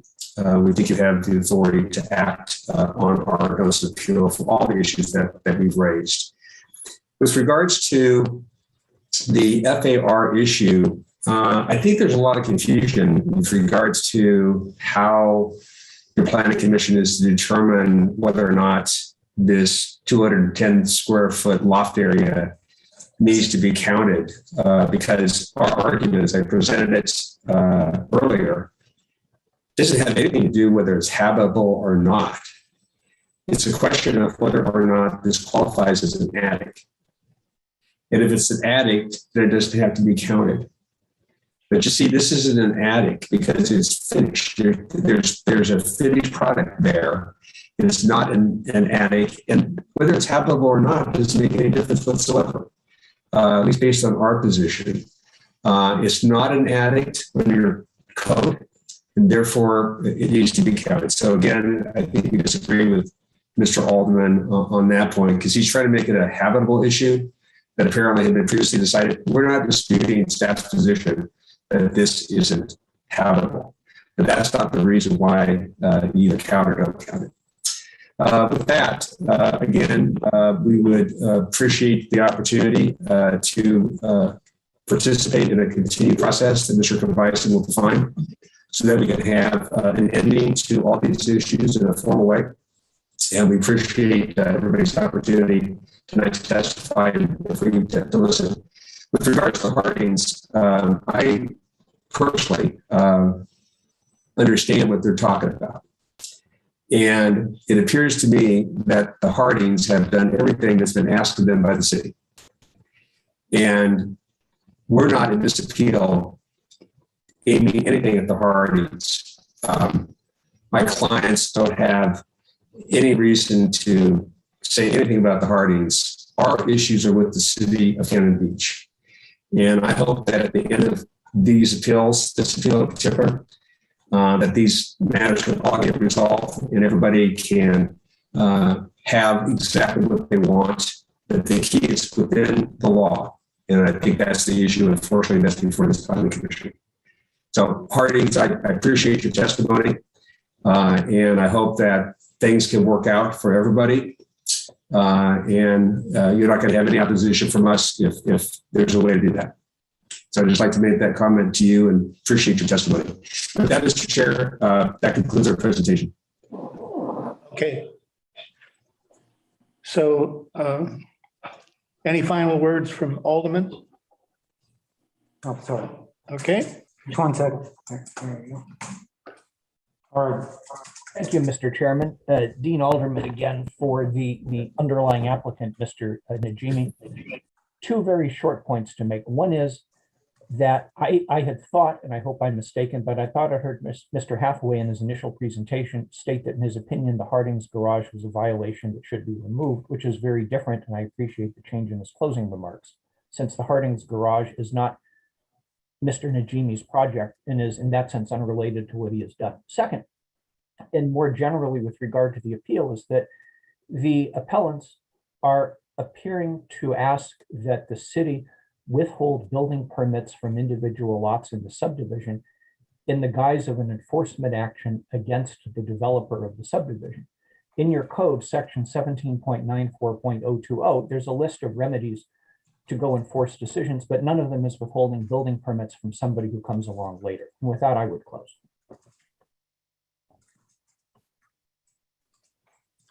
Okay. Yeah. So I'm going to close the public hearing. So yeah, I'm closing the public hearing and we will move on to consideration. So Bill, do you have, do you want to sum up all this? Well, there's a lot going on, but the most important thing is that we had a request for continuance that under state law. Bill, can you get closer to the speaker? I'm having a hard time hearing you. Or let me see if does that help? That helps. Yeah, so I think the most important thing is that we had a request for continuance or to keep the record open. Under state law, we're required to grant that. So the first thing we need to talk about is, do we want to continue the hearing and have additional comments and testimony come in at the next meeting? Or do we want to have all written documents submitted? You know, typically that's done through the 7 days for anybody to submit any written comments in addition. And then 7 days after that for anybody to submit responsive comments and evidence. And then a final 7 days for the applicant, that's Mr. Altman and Mr. Najimi only, to submit final written argument, no new evidence. And so that's the first question to ask you. Is, Okay, so I can answer that. Let's have written comments. I do not want to have another oral presentation. Let's have the written comments brought forth. all right. And so then when's the next planning commission hearing, Jeff? Okay, so the next one will be the fourth Tuesday of the month. We moved the meeting from, I think that's Thanksgiving. Yeah. To Tuesday of that week. So that's, let me. 21st. 21st. Okay. So this matter will be continued for deliberations on the 23rd. Is it 23rd. 23rd? Sorry, 23rd, Bill. Tuesday, November 23rd. And let's get out a calendar. And so tonight is October 28th. And so following the 7/7/7, we'd have 7 days for anybody who's interested to submit any new evidence, any new arguments, anything that they want until November 4th, 5 p.m. November 4th. Then there'd be additional 7 days until 5 p.m. November 11th for anybody to submit rebuttal argument and evidence. It can only be in response to what was submitted through the 4th. And then finally, November 18th at 5 p.m. for the applicant, that's Mr. Alterman, to submit final written argument with no new evidence. Correct. Okay, I assume that meets the desire of the Planning Commission. Anyone object to that? Okay, that's the way we will proceed then. Okay, and then I would ask something else. You know, there are a number of things brought up. You know, I don't know if Jeff wants to address them tonight or if it would help to have sort of a staff response to any issues that the Planning Commission heard tonight that they thought were not clear enough in the staff report or that raised new questions in their mind. And so if you want to give that direction, you can. Otherwise, Jeff and I can get together and respond to some of the issues we heard tonight. Yeah, well, let's meet with Jeff and work that out. Okay. Okay, this. Yes, so we just wanted to let you guys know that's it for that item, but we did want a little discussion. What's that? I said I did want to discuss a few things before. Yeah, well, go ahead.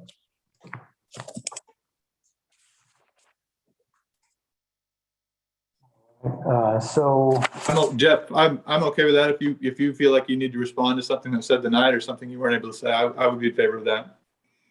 okay.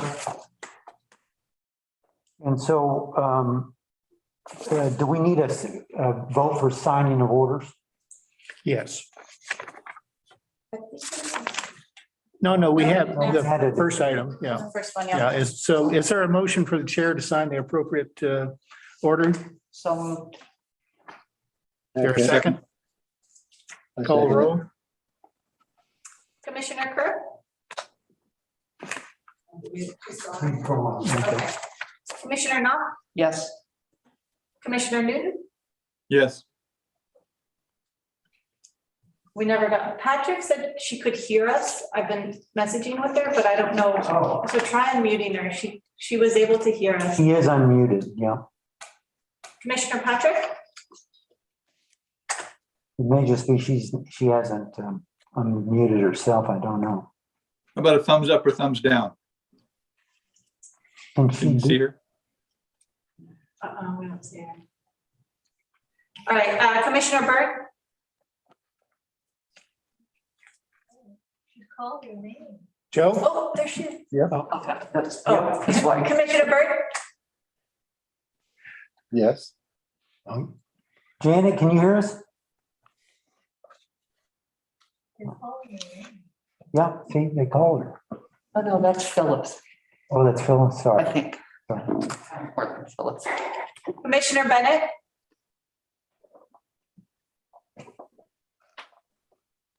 Charles? Oh, okay, just a second. Yeah, thumbs up. Yeah, there you go. Okay. Chair Johnson? Yes. Okay. Information items, anybody wanting to report on the tree report? No, but I did want to bring up some planning. So November 9th, we had polled you guys for a joint session for the transportation system plan before the city council on alternatives. That will be November 9th is when that meeting is at 6 p.m. And so With the city council. with the city council, yeah. And so Zoom or in person. And then, like we said, November 23rd, Tuesday will be the next meeting. And then your December meeting is the fourth Tuesday as well. And that's the 21st, I believe.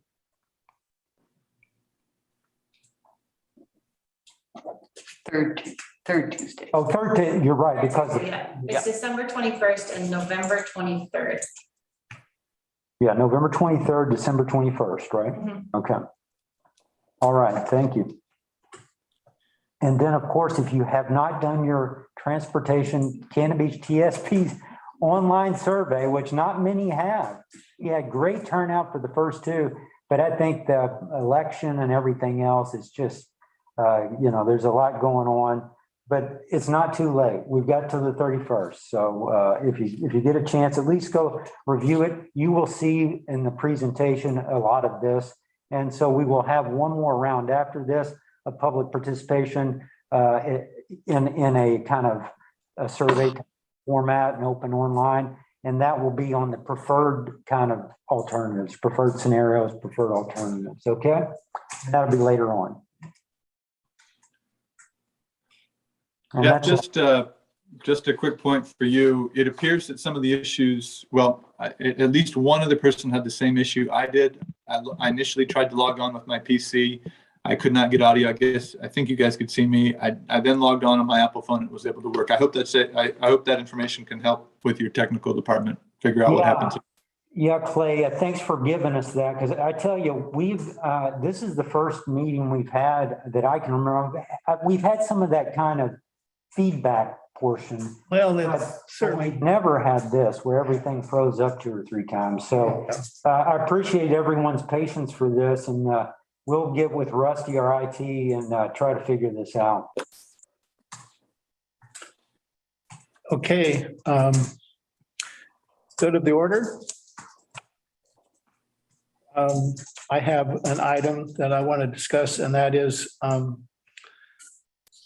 what is happening with the accessory dwellings that are on a private property. Accessory structures. What's that? Those accessory structures. Yeah, the accessory.